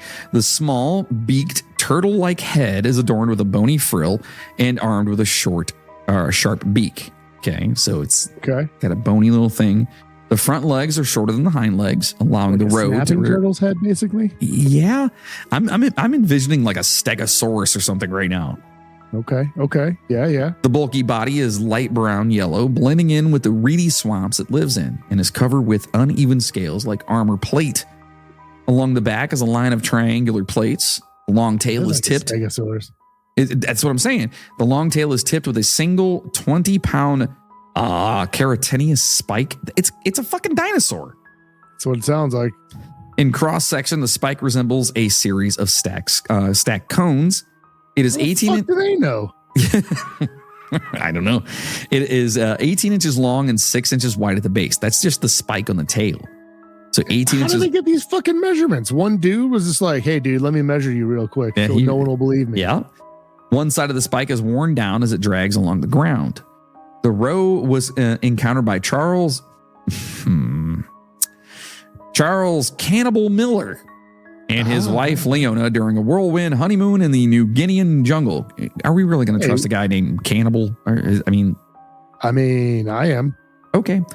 Considering that they lived with the Kiriri, an as yet undiscovered tribe of cannibals.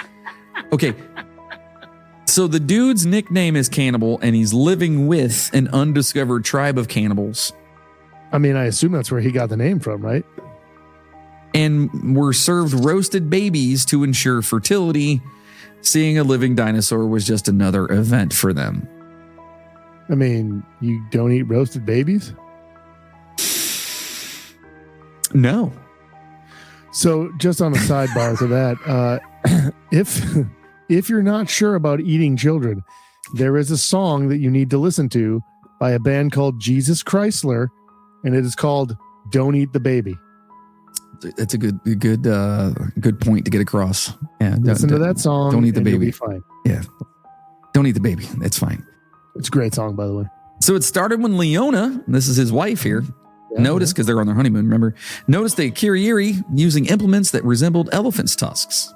They proved to be roe horns. That's his thing. It's called a roe. Oh, so that's where they got the measurements from the spikes and things. Right. Okay. And Charles managed to make it understood that he wanted to see the creature it came from.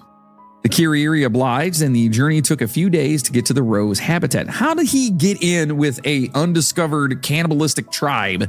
How did he go to have his fucking honeymoon? Okay,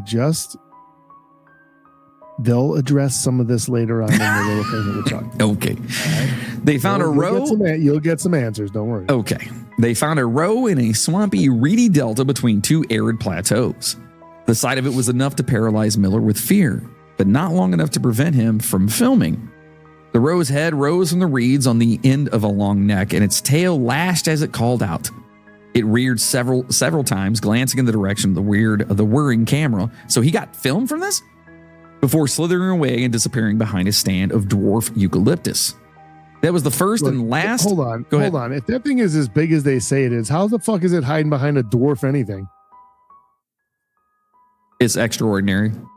I fucking hate you. That was the first and last written account of the fabled roe. Miller did not bring back or photograph any of the roe's tail spikes. The film he took of the roe was allegedly shown to select individuals, but there was no word of any saurian creature in it. Even the Kiriri, to the best of anyone's knowledge, do not exist. There you go. So there's a possibility that this dude not only made up a cryptid, but an entire race of jungle cannibals. And this guy sounds like he's fucking insane, is what it sounds like. So, yeah. Or a guy to party with. I mean, either way. I started trying to do a little research on the dude, and it was very sparse. I couldn't really find a whole lot, but I'm going to work on it.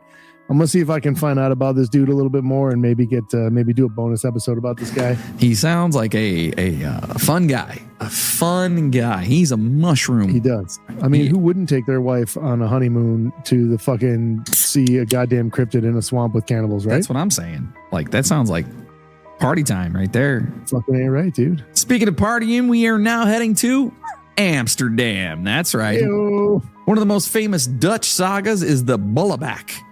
This water creature is found in lakes, rivers, and canals, and especially scares children. It is said that he drags the kids that come too close to the water by their legs into the canal, lake, or river and will drown them. Oh, shit. You know what? Good for him. Well, I mean, it is what it is. It's a water creature that scared children and is mostly seen in the provinces of Noord-Holland, Zuid-Holland, Gelderland, Overijssel, and Drenthe. I have no idea what any of those words mean. So the bullabak has no fixed physical characteristics, but he is terrifying. Some say he is a green creature with yellow eyes and big teeth. Okay, so one of the regions where the bullabak is talked about a lot is West Friesland, found in the Noord-Holland region, and where this person is from. He says his parents were always taught about the bullabak. It's a creature that makes sure that kids stay away from the water because many kids could not swim back in the day and would drown if they fell in. Even though it was very common nowadays, that wasn't the case 50 years ago. The bullabak is very common in the Dutch West Frisian culture and can be found in books, stories, and dialects. So it sounds like it's a parent's warning. If you get too close to the river, the bullabak's going to get you. Yeah. So the bullabak has existed for centuries, and even in the 17th century, a sluice in Amsterdam was connected to the bullabak. According to Wikipedia here, the sluice is a water channel containing a sluice gate, a type of lock to manage the water flow and water level. There you go. You guys learn shit. It can also be here, man. That's what we do here. That's right. It can also be an open channel which processes materials such as a river sluice used in gold prospecting or fossicking. Mm-hmm. You like the fossick, right? I'm a fossicking motherfucker, dude. You are kind of a fossicking a mother fossicker, if you will. Right? Mother fossicker. You are a mother fossicker. Fossicking. A mill race, leat, flume, penstock, or lade is a sluice channeling water toward a water mill. There you go. The terms sluice, sluice gate, knife gate, and slide gate are used interchangeably in the water and wastewater control industry. It's not entirely surprising, as many people drowned in that time in Amsterdam here. So this story says that the bullabak was a terrifying water ghost that lived in deep eddies and was also on the lookout to grab the legs of a careless person who ventured too close to the edge and dragged this person into the depths. Fossicking is it's a word for prospecting in Australia. Right. Fossicking is prospecting, especially when carried out as a recreational activity. This can be for gold, precious stones, fossils, etc., by sifting through a prospective area. Which is not the same as cossicking. What is cossicking? The Cossacks, way back in the... Never mind. Moving on. So this thing says it was said to have been hiding the sloughs here were a hiding place for the bullabak. In the dark evening, people could hear him roar and hear the water rustling. People have seen his head as he was looking out over the lock gate with fiery eyes. This is not a water creature that you'd want to meet, according to these people. Doesn't sound like it. Other people say that he was large, green, slimy, and even see-through. But the fiery eyes are always returning, as well as the roaring. He prefers to take kids deep into the dark, deep water. Yeah, so that's the bullabak. Never heard of that guy. Also terrifying. So now we're going to go back to a place that we love, and we love you listeners from this beautiful, beautiful, beautiful country. We did an entire episode about your creepy shit. That's right. We're heading over to New Zealand. New Zealand. Also, New Zealand. Many fantastic movies were made there. Of course. So this guy we're talking about is one of the more believable ones that may actually have been an actual animal. It's called the... Fuck. How do you spell that?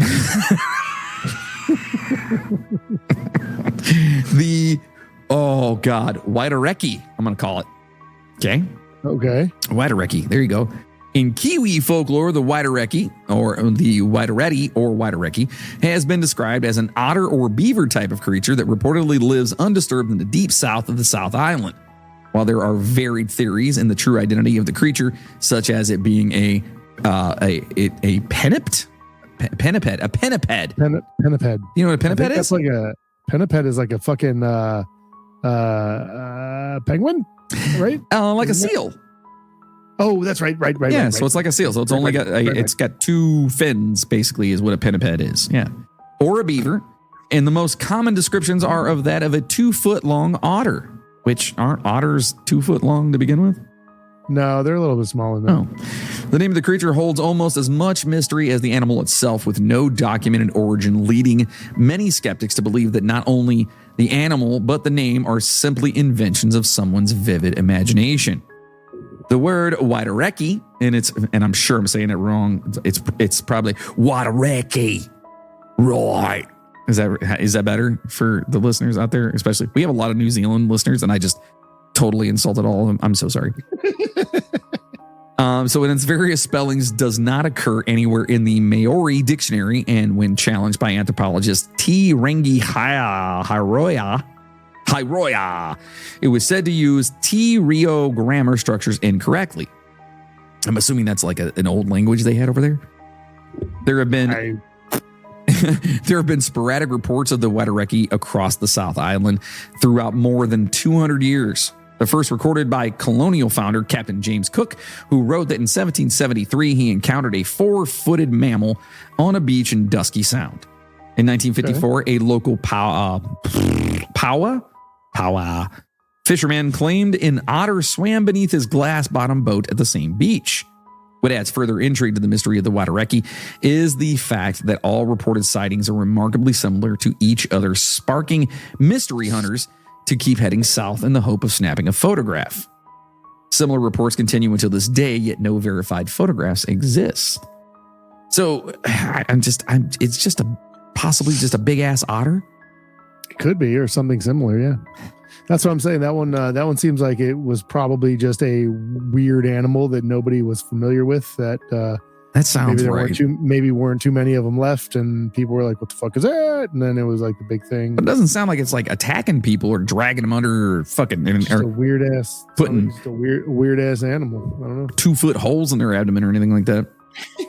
So a paper published by Gunter G. Sem of Victoria University proposed the likelihood of a marsupial similar to that of the Australian platypus existing in southern New Zealand, but was what is the significance of this existence, right?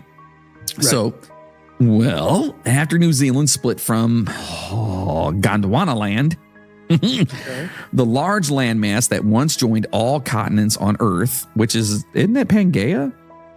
Pangea. It's dude. Bitch don't know about Pangea. So you don't know about Pangea. Brain gotta poop. So glad you got that. Dude, if you guys don't know Lil Dicky, man, fuck, I love Lil Dicky so much. Bitch don't know about Pangea. Love him so much. Jesus. Anyway, is that what Gondwana land is? Is that the same thing? I don't fucking know. Oh. I've never heard of that in my life. All right. Well, it somehow ended up with a huge variety of flightless birds ranging from the tiniest of passerines all the way up to the now extinct moa. On any continent where mammals exist, this would be impossible as small and defenseless flightless birds wouldn't survive their predators. For this reason, New Zealand is famous for its complete lack of native mammals. Though that's crazy. I didn't know that. Though they do play host to seals, sea lions, and 2 bat species. So they don't have... real quick, sorry. Yeah. Gondwana is a large landmass sometimes referred to as a supercontinent. The remnants of Gondwana make up around 2/3 of today's continental area, including South America, Africa, Antarctica, Australia, Zealandia, Arabia, and the Indian subcontinent. The other contemporary supercontinent at this time was Laurasia, both having broken off of Pangea. Oh, okay. So they were just Pangea was like the big was one. Part of Pangea, and then broke off. They were just like, "Bitch, we're leaving." So, okay, just a side note, real fast. So you're slightly younger than me, right? Slightly. I remember back when I was in school that continent that is of Europe and Asia was called Eurasia. Yeah. Do you remember that? I remember learning about Eurasia. They don't call it that anymore. Well, because it's not my Asia. I fucking hate you. Fuck. Anyway, it's crazy to me going back to this that New Zealand doesn't have any they don't have any native mammals there. That's crazy. Yeah, it's it's what it is, I guess. That is super wild. Holy shit. So the discovery of a native mammal in New Zealand could lead to an entirely new study of New Zealand biology and botany. Okay, so that's pretty wild. So that one is a little more grounded than what we've kind of discussed here. But now we're going to have some fun here, as Moody kind of precursed to us earlier. This last section has been reserved for all the cryptids with ridiculous names that sound like, well, sexual stuff. I'm excited about this. You should be. All right. So first up, we have the Billywhack. As in, I hope she gives me the old Billywhack tonight. It's been a while. All right. Or technically it's a monster, right? So referred to as the supposedly. So referred to as the Billywhack monster, the creature has tormented mostly high school students from the Santa Paula High School. These teenagers are the primary people who have encountered the half goat, half man humanoid creature. It has thrown large 50-pound rocks at their cars, Jesus Christ, and even pounded on the hoods of their automobiles, leaving dents. It has also been reported to carry around a large club. What the fuck? In the 50s, a 9-year-old boy reported being attacked and clawed by a weird animal near the Billywhack Dairy.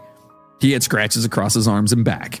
Another reference to the creature was in 1964 when it terrorized several hikers for several hours and thus made headlines in a local newspaper.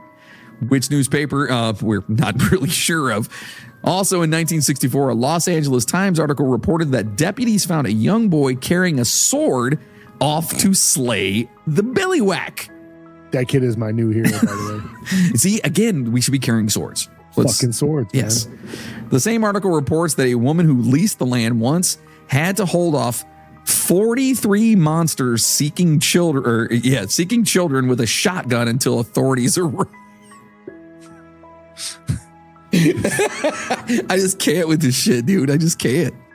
Oh. So the Billywhack Dairy, according to the legend, is a decrepit ruin of what was once a state-of-the-art, very advanced and modern dairy farm. It apparently contains underground rooms and tunnels, but it is also rumored to be missing walls, which could be attributed to the many decades of disuse. The dairy was started up and run by an August Rubel, who moved to the Ventura County in 1922 and established the dairy in 1924. Rubel was once a native of Zurich, Switzerland. Oh, maybe he brought it with him. He served in the American Field Service in France from 1917 to 1919. The urban legend connects him to the Office of Strategic Services, or the OSS. Ah. Yeah. So now, if you guys don't know, the OSS was the precursor to the CIA. And if we know anything about them, well, they do all kinds of weird shit.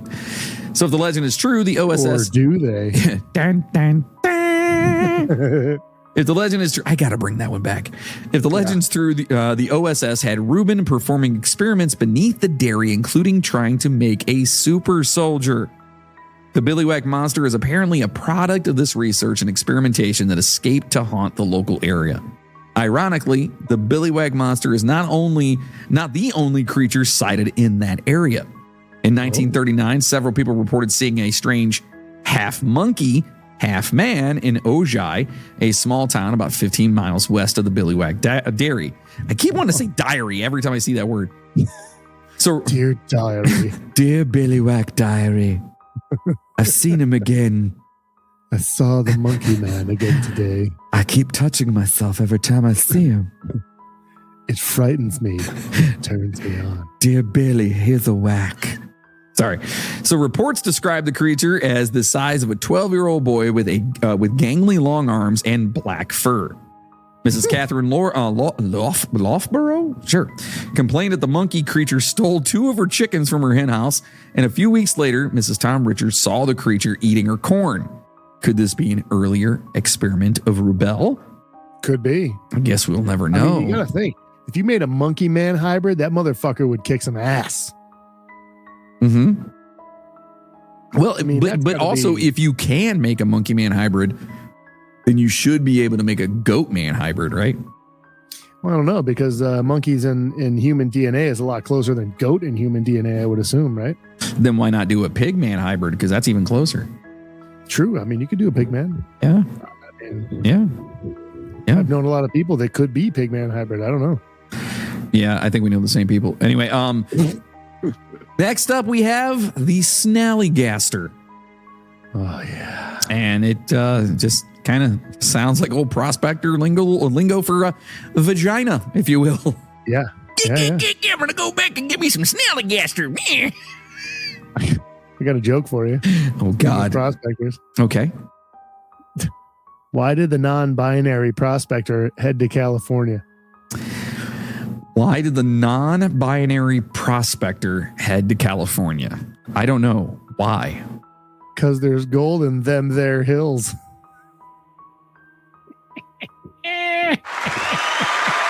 I'll give you that. All right. So now the Snallygaster, they say, is difficult to define. Okay. Oh, well, that's a good start. A baffling mixture of body parts and features that seem to change based on who's telling the fucking story. When it's like my exes. Yes, exactly. So when its existence was first reported in 1909 in the Valley Register, a newspaper published out of Maryland's Frederick County, it was described as having, quote, enormous wings, okay, a long pointed bill, okay, claws like steel hooks, and an eye in the center of its forehead. So it is a cyclops, is what you're telling me. A winged, billed cyclops with steel claws, like hooky claws, like talons. Okay. So far, I'm in. Let's do this. Yeah. In the century since, descriptions have varied, tending toward the elaborate T.S. Mart and Mel Caber, whatever, a guide to sky monsters lists. Okay, so this is in their list as a, quote, half reptile, half bird, with quote, a tentacle-like tongue and sharp teeth. I think I like the first one better. The first one sounds cool. Like a pterodactyl? Maybe. That would be a pterodactyl, thank you. Yes. And Ed Akonakowitz, 2012 Monsters of Maryland, Mysterious Creatures in the Old Line State, describes it as having, quote, sharp talons made of hot glowing metal and possessing several octopus-like tentacles. What is happening right now? None of those sound even remotely close to each other. Like, none of those sound even close to each other. It's like someone's coming up their own shit. Hot glowing talons and octopus tentacles. Metal talons. Hot glowing metal. Yeah. Well, I figured that was, I didn't have to say that. Oh, sorry. Yeah, sorry. That's a given, right? Yeah, it should be. Yeah, so unlike some other cryptids here, the snallygaster's origins are easy enough to trace. Oh, here we go. Yeah, it's not real. No, it's aliens. Remember that. Well, if it ain't aliens, it's bullshit. In early 1909, some strange tracks left in the snow outside of a New Jersey home led to a furor over the Jersey Devil. It says furor, F-U-R-O-R. Yep, that's weird. Yes. Not fear. He's like, Jesus Christ, is something. The fucking Jersey. Anyway, they were upset about the Jersey Devil, and now beloved member in the pantheon of American cryptids. We've talked about the Jersey Devil. The story quickly gained national traction, and Maryland-based journalists, it seems, wanted in on the action. Okay, less than a month after the Jersey Devil sightings began, the Valley Register ran a story about a man named Bill Gifferson, who had been walking home when a winged creature attacked him, carried him up to a hill, slashed his jugular with its beak, drained his blood, and finally dumped his lifeless body into a ravine. Fuck! A flurry of others. Say what? Seems like a lot of work. It is a lot of work. A flurry of other stories and sightings followed, including one report of a man who happened upon the snallygaster as it was draining a 100-gallon tub of water. Odd. After which it exclaimed, quote, "My, I'm dry. I haven't had a good drink since I was killed in the Battle of Chickamauga."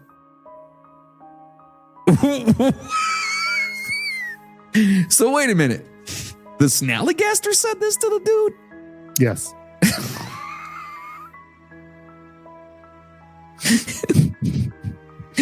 Just give me a second.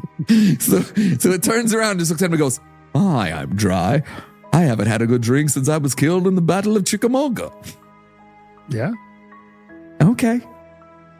As though the fearsome dragonous creature was somehow the ghost of a dead Civil War soldier.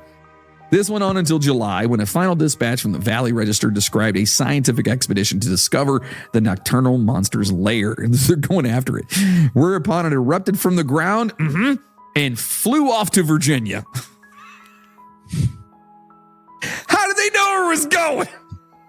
Did it leave a note? What are we talking about? Dear friends, I am tired. I sense that I am not wanted. I shall be fucking off to Virginia now. Not since the Battle of Chickamauga have I had such rude behavior. Off to Virginia I go. What the fuck is going on? Oh. The name appears to have derived from the German Schnellgeist, or quick ghost. Oh. See, guys. Sorry. Patreon.com/The Midnight Train Podcast. Just sign up. It's my $5. Arm's getting tired, yes, you know what I'm saying? I'm sure it is. Snallygaster. Anyway, so it comes from that, or quick ghost, from the German Schnellgeist. a term that usually denotes some kind of poltergeist. In the 19th century, Western Maryland saw a flood of German immigrants who settled there as the Seneca people were pushed further west. It has suggested that the snallygaster was likely instead derived from the wild hunt, quote unquote, an old story with Norse and Christian origins in it. Okay, so in this story, a troop of damned souls ride the sky between Christmas and the Epiphany, chased by the wild hunter, the Norse god of wind and the dead, Odin, snatching unwary travelers, especially children, along the way. And so, yeah, that's basically where they say it comes from. Either way, that's a dumbass name for something that no one knows what the fuck it is. Yeah. So, yeah, that's it. So we got two more here. And guess what? They're both fucking Canadian, buddy. Oh, yeah, buddy. Yeah, they are. We love our Canadians. We love you motherfuckers. So first up... What do we got? What's the first one, buddy? Come on. This one, hey, I'm just going to say this right now. Okay. Yeah. This one goes out to all the ladies. All right. Oh, all right. I think the last two are pretty much for the ladies. Okay. So these last two are for you ladies out there. Two are for the ladies. That's right. So if you can hear my voice right now, this goes out to you, and this monster is specifically for you. This is the dildo monster. Wait till you get to the next one. It's even better. I don't know if you're going to top that, but all right. So yes, that's right. The dildo monster. And I don't really think we have to go a lot further into that, but you know. So the dildo monster is a supposed monster that lurks underneath Dildo Pond, Newfoundland and Labrador, Canada. In terms of ridiculousness, the dildo monster isn't much different than most other lake monsters other than its, aim. Dildo Pond is a freshwater lakelet a quarter of a mile inland from Dildo Harbor, which is near the head of Trinity Bay across the Avalon Peninsula from St. John's. I cannot be an adult right now. I just can't. There is a place in Canada called Dildo Harbor. There's a city called Dildo, Newfoundland.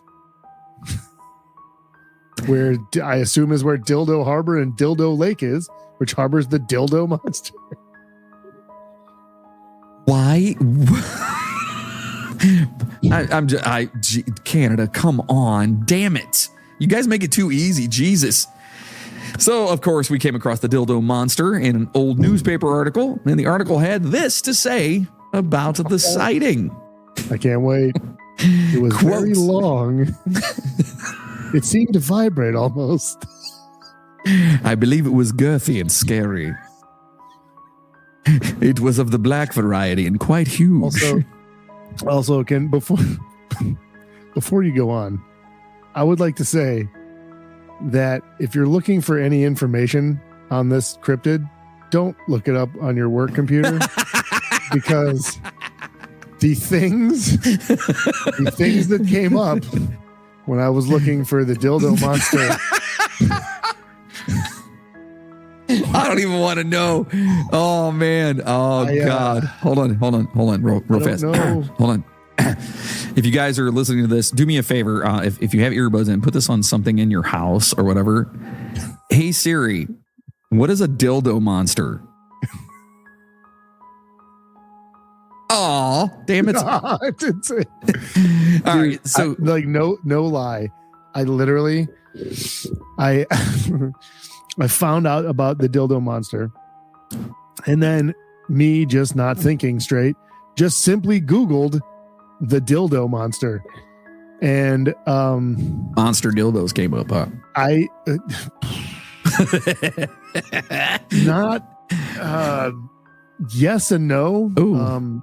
There was very large ones, monster dildos, and then there were many dildos that resembled monsters, which was even weirder. I literally had to scroll for like 2 minutes past all of what you would expect if you would Google dildo monster to get to anything that I could find about the actual dildo. Okay, but in you're perusing here, did you happen to see one that was like the shape of like a Sam Squinch? No, there was a lot of tentacles though.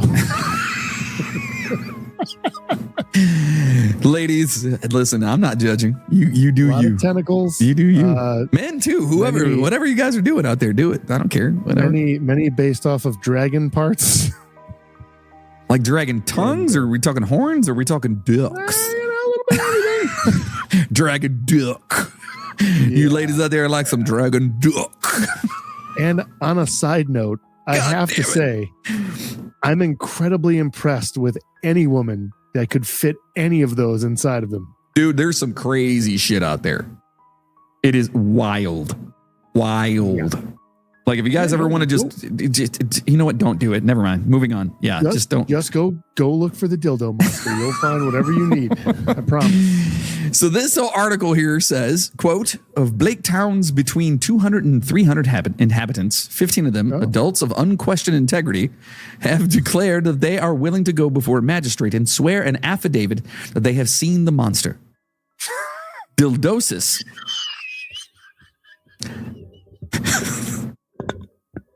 As he could be called, takes regular bows.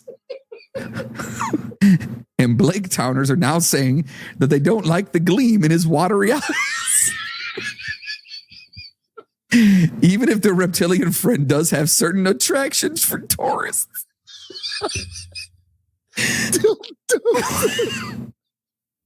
Surprisingly, most descriptions of the creature are very similar. Most quoted authority is Norman Mercer, a sane and sober 41-year-old sawmill owner. I love how they preface that, by the way, who has seen the monster several times. He was standing outside his bonsai mill one day when, quote, suddenly I heard the water swirling and splashing, and there was the monster approaching the bank.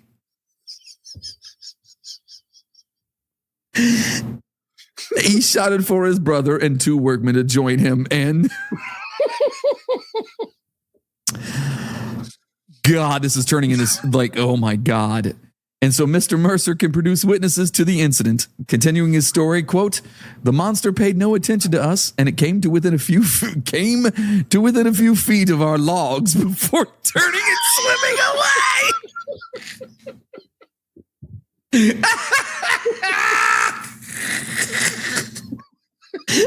I'm gonna pass out. Oh God. Oh shit. As it turned, it lashed the water into a boiling foam, and 10-foot logs, a foot in diameter, were tossed on in and thrown about like matchsticks. Mr. Mercer and others who have seen it describe the monster as being about 50 feet in length, with a head about 3 feet long, shaped like an eel's with bulging frog-like eyes. If there is not an actual dildo shaped like this damn thing, someone's messing up right now. Oh God damn it! We should just. Can we sell dildos, dude? Can we sell dildos? We can do that, right? I don't see why not. All right, we're totally gonna have the dildo monster. It's gonna have a Midnight Train logo on the side of it.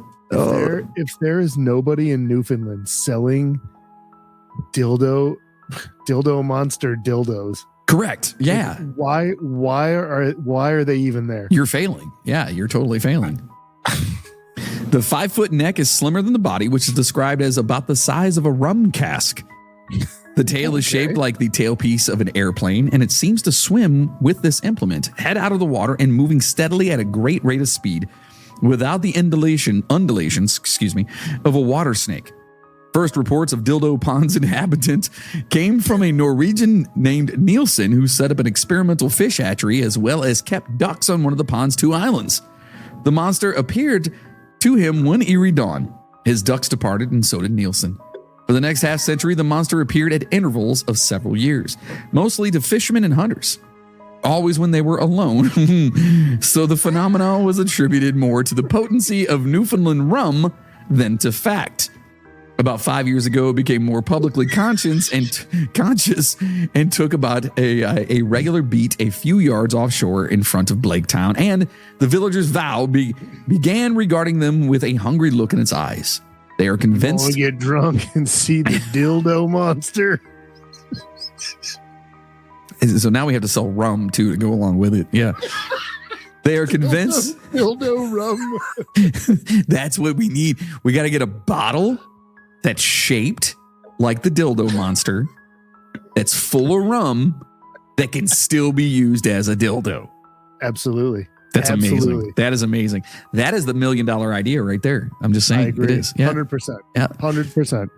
They are convinced that have eaten all the fish in the pond that is ruminating on the digestibility of chubby little Newfoundlanders. It's eating chubbies, huh? Yes. So as Moody says here, it's not your mom, but it's still fucking ridiculous. God damn it. And as he says, do not Google this on a public computer. All right, you ready for the last one, though? This one's definitely for the ladies. Oh, okay. Let's see here. So let's see. Save the best for last here, right? And Yep. Is this something I'm not going to be able to freaking pronounce? Oh, you'll be able to pronounce it. No. It's that good, huh? Oh, yeah. Okay. This guy here, it says, has a reputation. What kind of reputation, you may ask? Well, let's just say the ladies of Yukon, Canada are always on the lookout for the world famous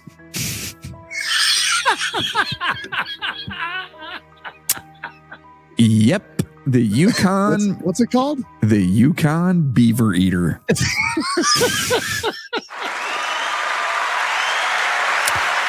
Yes, sir.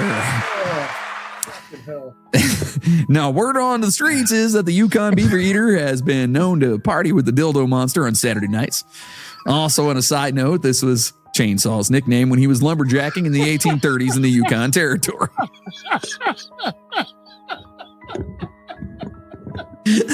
Jesus Christ. So, Shit. at any rate, You should be really happy that I'm not high right now. I wish you were. It'd be way funnier. Oh my God. The Satochin, or beaver eater, is a cryptid reported from the boreal forest of the Yukon in Canada, described as a large, dangerous animal which has been likened to a giant ground sloth. Yikes. The Satochin was identified by multiple interviewees with an image of a giant ground sloth and is said to be a very large animal, larger than the biggest grizzly bears. It allegedly feeds on beavers by flipping open their lodges. Do you mean spreading open their lodges? Ladies, when's the last time that you've had your lodges flipped open? Just asking for a friend. According to Man's Don, not flipping open your lodge. He's doing something wrong. that's right. According to Don Charlie, Satochins are alleged to be numerous in the mountains east of Frenchman Lake, identified as the Big Salmon Range or the Glenyon Range in the Pelly Mountains. I really am not happy with the whole salmon context on this. Taken from the... Sorry. Sorry. That was The whole me. thing smells fishy. Yeah, I don't know. this entire thing. Jesus Christ. Taken from the Encyclopedia of Cryptozoology website, we have a report of a sighting made by the same Don Charlie we just mentioned. Quote, a woman named Dawn Charlie was interviewed for the newsletter of the British Columbia Scientific Cryptozoology Club and described two encounters with the Satochin. The first occurred the most recently. The latest report was from Violet Johnny, this person's husband's sister, who was fishing with her husband and her mother at the head of Chatcham Lake 4 or 5 years ago. An animal She came had out of the woods. Nothing but good words to say. An animal came out of the woods, was 8 or 9 feet high, bigger than a grizzly bear. It was, quote, a Satochin, and it was coming towards them. They panicked, fired a few shots over its head. I'm sure they did. And finally managed to get the motor going and took off. They were motorboating too, huh? Get your motor running. There are other reports here. Eater.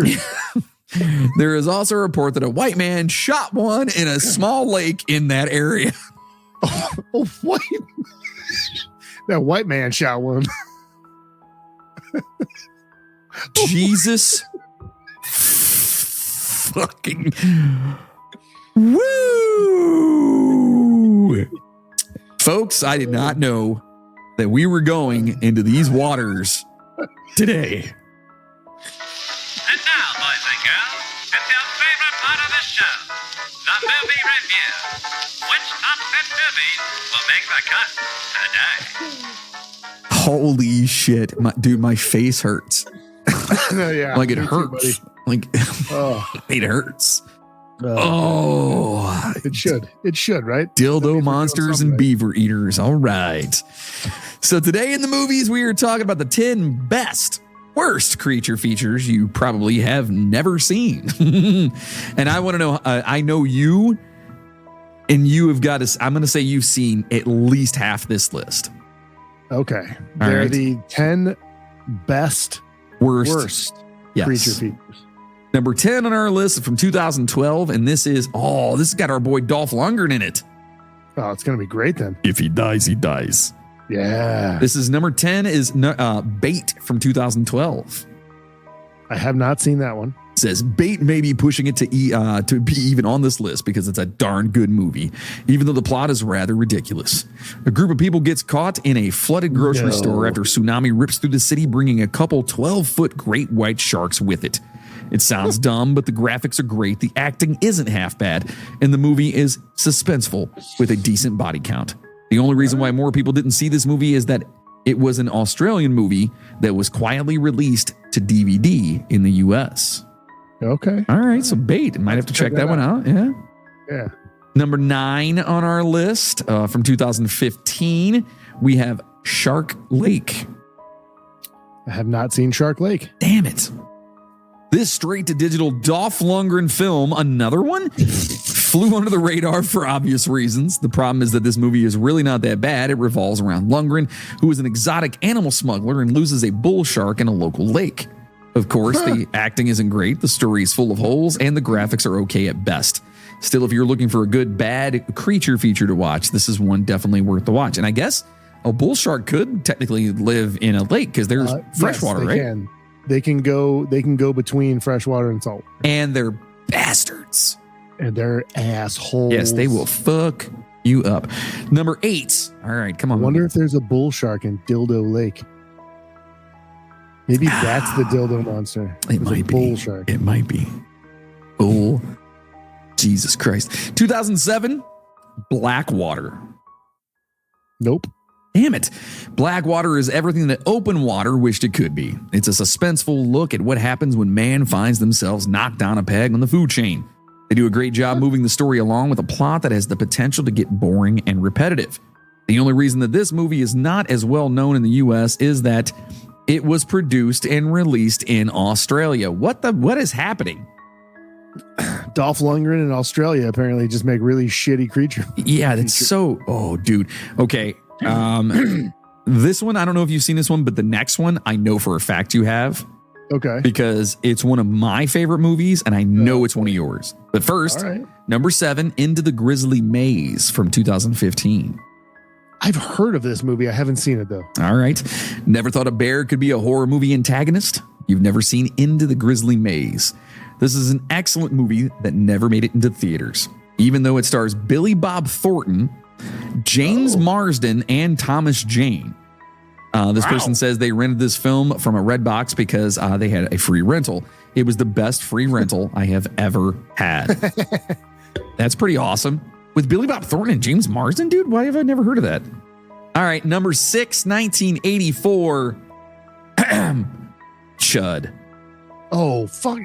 They're considering that a creature feature? Apparently, well, they are creatures, technically. Oh, dude. Cannibalistic humanoid underground dwellers. man. Absolutely. Shucks. This is from 1984. Also, our man, John Goodman, was one of, I think that might have been his first major, well, not major role, but The I think that fuck might have out been here. his Was he first in that? film role. He was a cop, and he was just, there was like 2 scenes where he's sitting at like a donut shop. He's in it just for, he's just No kind of a small shit. part. I got to go back and watch that just to see him. I love this movie.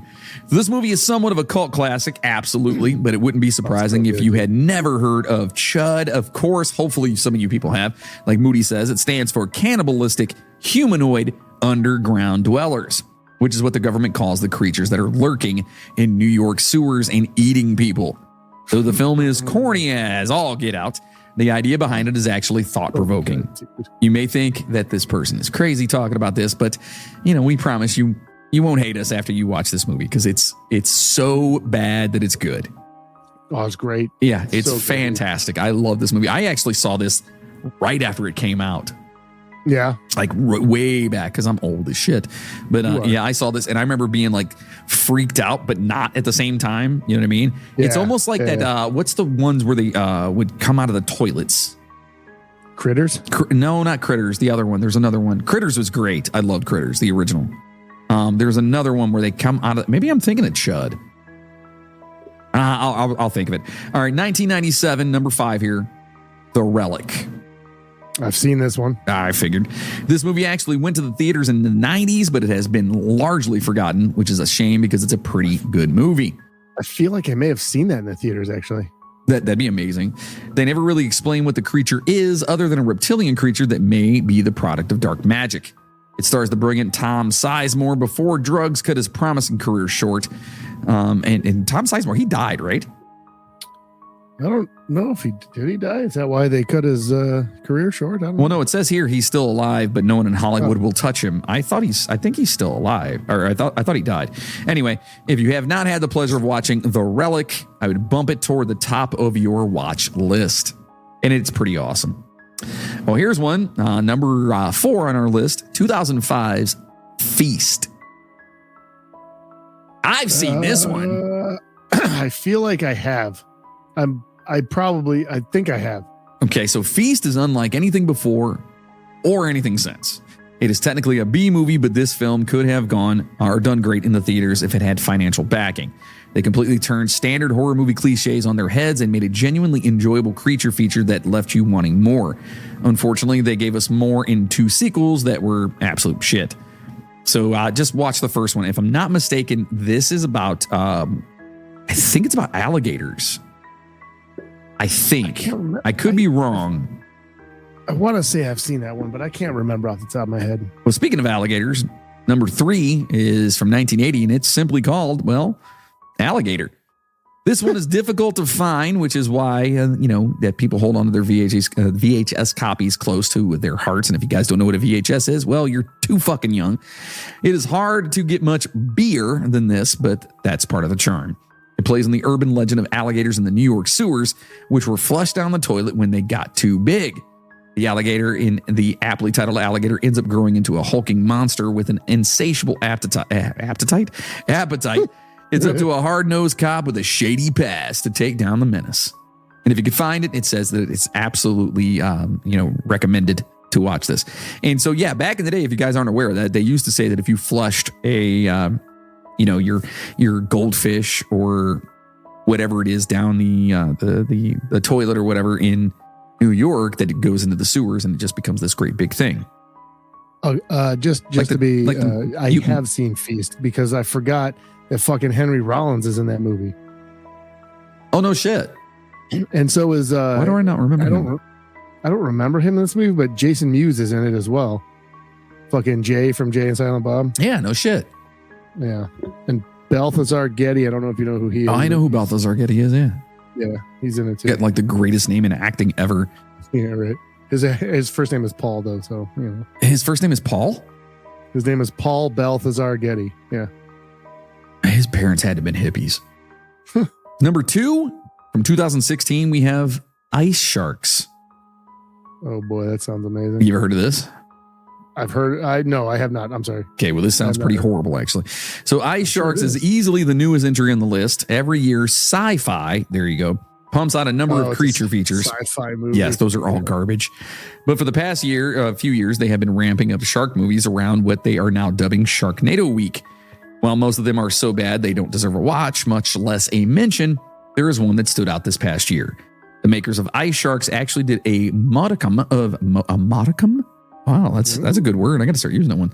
Of research on the sharks they were portraying, which showed in the end product. This movie was good enough that both the person that wrote the article, that his wife and he felt the need to mention out loud that it was terrible. Fantastic. All right. Number 1 on the list from 2016, King Cobra. Nope. I think we both seen the same movie on this list. The two movies, Chud and Feast. As Chud and Feast, and there's a couple that I've heard of, but I've never seen them. So this movie has all the hallmarks of a bad creature feature. A scientific experiment went wrong, a young doctor who just moved to town, and an old insert creature here expert who promises to catch the creature. It stars the infallible Pat Morita of Karate Kid fame. Oh, no, he's dead. And is not completely awful. They do make the mistake of showing the animatronic snake a little too often. As far as awesomely bad creature features go, this one is stomachable at least once. All right, so there you go. Pat Morita, Mr. Miyagi's in this motherfucker. Yeah. What? I wonder if he's waxing on and waxing off. As long as he has his dildo monster, he can do whatever he wants. Whoa. Hey-o! All right, so there you guys go. I know we've been intermittent and things are whatever, and we're freaking pew, pew, pew all over the damn place because life has its moments. But you know what? It's life, and we deal with it. So we're here, and we gave you a full fucking episode today. That's all I'm saying. Mm-hmm. Like, we're pushing 215 on this bitch right now. Yeah. You know what I mean? So, but see, it's 2:15, but only about an hour and a half worth of anything good. yeah, the rest of it was just me laughing or saying words incorrectly. So, and a few sidebars and all that. Yeah. It's still a great episode. Well, you got about 15 minutes worth of material. I feel like there's going to be a lot of laughs to be had with this one. I hope so. I hope you guys enjoyed it. And if you did, do us a favor, stop on over to the midnighttrainpodcast.com. That is our official website. And over there, you can stop at the store. And right now, it's got the old store on it, but it's still got some cool merchandise in there. The new store will be up with the new shirt. In fact, quite a few new shirts after today's episode.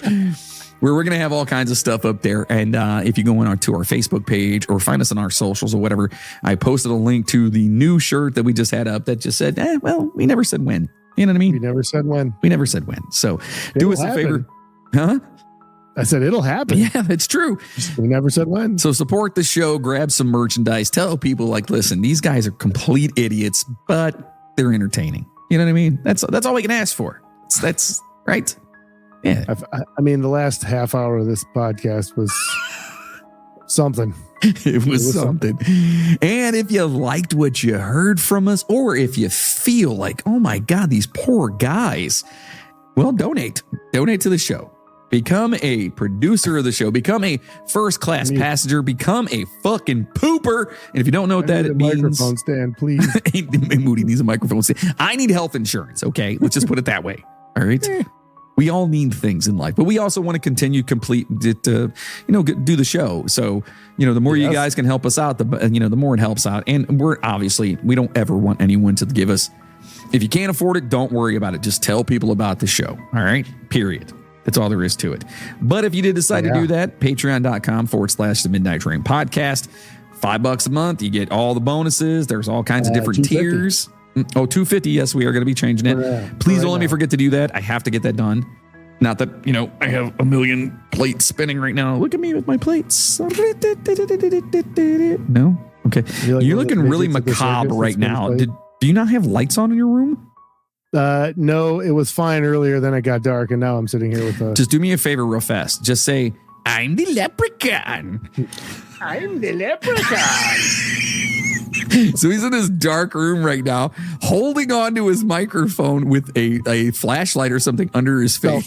Cell phone light under his face. And that's who you look like. And if you guys don't know that reference, well, drink up, motherfuckers. Doesn't matter.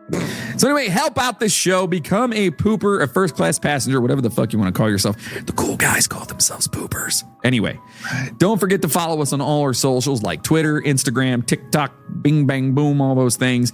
Please give a 5-star review or whatever tier review you can, wherever you can, because you guys are, amazing and can totally help us out. And that's just kind of how it goes. I do want to actually read something here real fast here, Mr. Moody, if I can. Okay. We got an email over not too long ago. Oh boy. Yeah, and I was waiting to talk about this. Oh no. And no, it's actually pretty awesome. Okay, right now I feel like when your boss is like, "Hey, can I talk to you for a minute?" You're just like, "Fuck, what did I do?" So listen, we get all kinds of emails all the time, and I always respond to people or whatever. But this one I've been kind of going through, a rough patch. We both have, like, we all do, whatever. But this one kind of hit me on a day that I needed this. Okay. Okay. And this comes from, I'm not going to say her last name here. Okay. But it's Cassandra. Okay. And her name was Cassandra. Or Cassandra. Okay. From Wayne's World, bro. Come on. Wait, what? Oh, that was her name in there. When he's playing guitar and he's like, and her name was Cassandra. Zing da bing da wah. Zing da bing da wah. Zing da bing da wah. Stop it. You're scaring me, man. All right. So she says, greetings to the conductor. I forget how I stumbled upon it, but I came across the Midnight Train. Chopped liver then, huh? Stop it. I came across the Midnight Train episode about the Long Island serial killer last summer. Ironically, a couple of weeks before Rex Heuermann was finally caught, which made his arrest that much more compelling and relevant. That's right. We were in front of that one. So right. Since then, I've listened to so many of your episodes, and I can't tell you how much I enjoy the banter, knowledge, and geniusness you guys espouse. I don't even know what that word is. Thanks for fucking me up here. It's Cassandra. ESPOUSE. Espouse? Yeah, espouse. Espouse. I like that word too. It's like putting it out there. You're spewing it. That's right. All right. So whether it's, she goes on to say, whether it's shows from the past that include Jeff, Logan, and Moody, or the times when it's Jonathan flying solo, you guys have made me laugh until it hurts when covering the most darkest and macabre of subjects. Wait till you hear this one. I've turned to your podcast when I need entertainment while cooking, doing chores, on road trips, or when I need to be lulled to sleep or to be comforted and made laugh during hard times. And I love that part. Yeah. I realize from the information that you've shared during your recent shows that you guys have had some hard times yourself this past year. And during the period when your new episodes have become sparse, I became a pooper. Okay. And she says, I still don't know what that stands for. I told her what it was. I sent her an email and let her know what it was. And if you guys don't know what it is, you got to become one to find out what it is. Yeah. And she goes on, says, because I wanted to let you guys know how much I value all your hard work or all your work and efforts to make the Midnight Train podcast side hustle possible.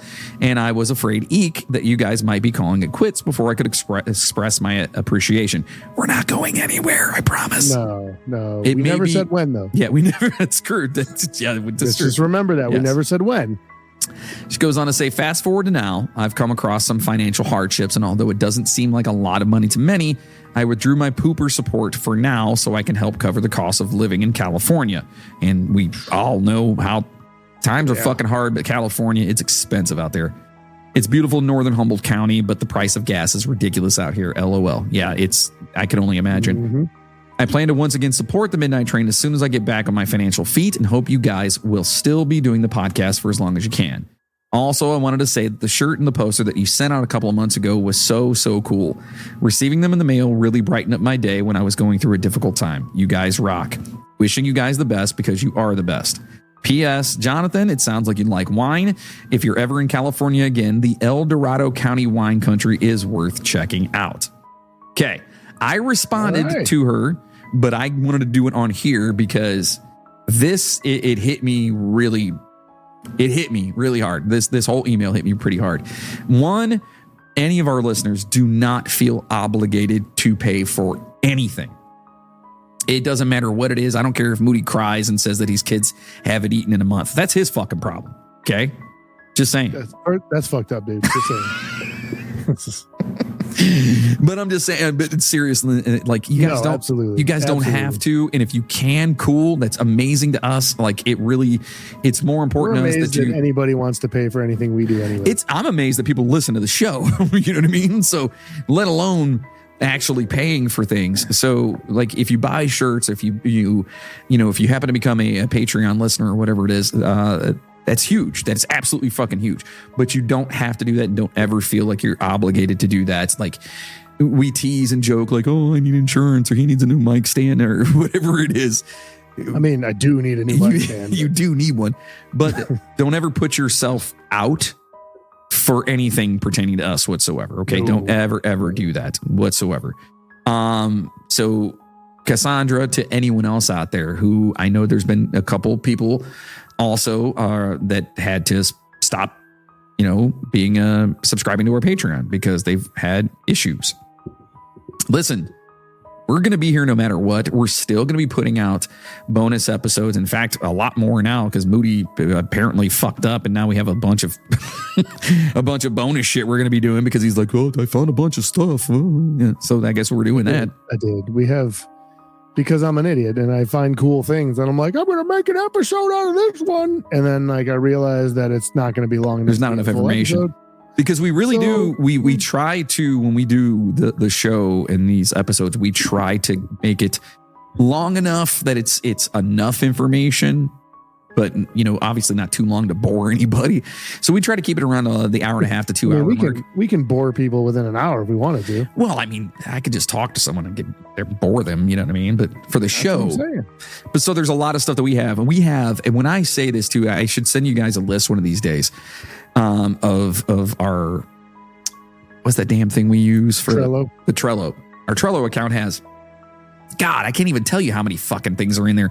And it's like either there's not enough information on it, or it's not, or it's just, it doesn't sound like something we want to do, but it could be cool.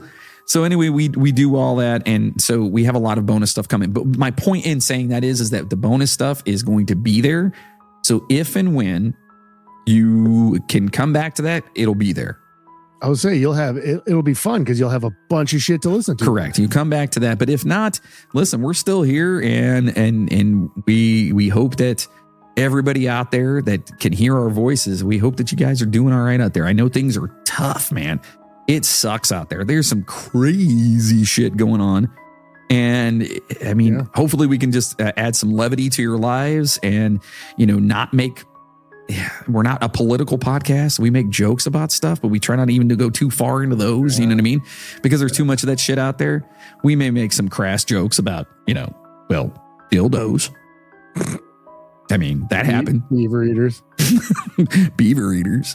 Things like that.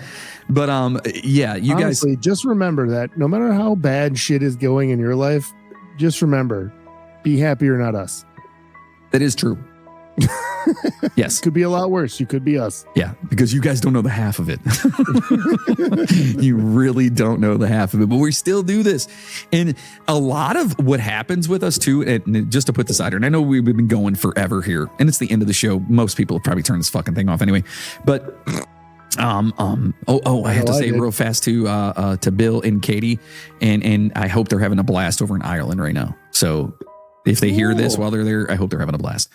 Anyway, what the fuck was I going to say?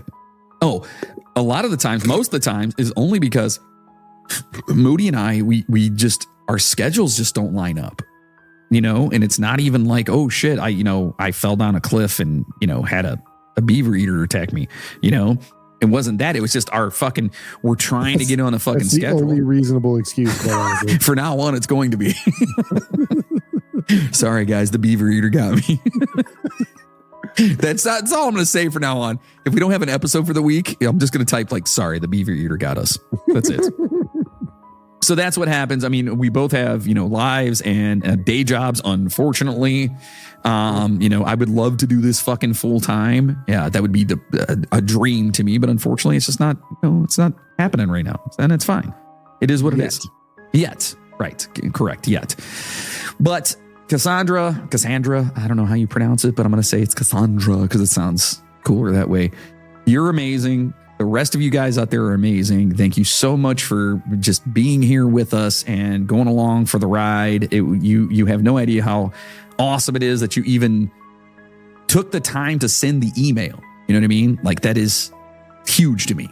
So to us, it's huge. So now, in saying all that, I would like to say a thank you to our amazing poopers, our first-class passengers, our Patreon producers, whatever the fuck you guys would like to call yourselves, because, some of you still like to be called poopers, which is fucking incredible to me. And I hope that continues forever. Anyway, to you, special thank you to Chelsea Benz, Timothy Moore, Jacob Knoll, Ms. P, It's just Ms. P.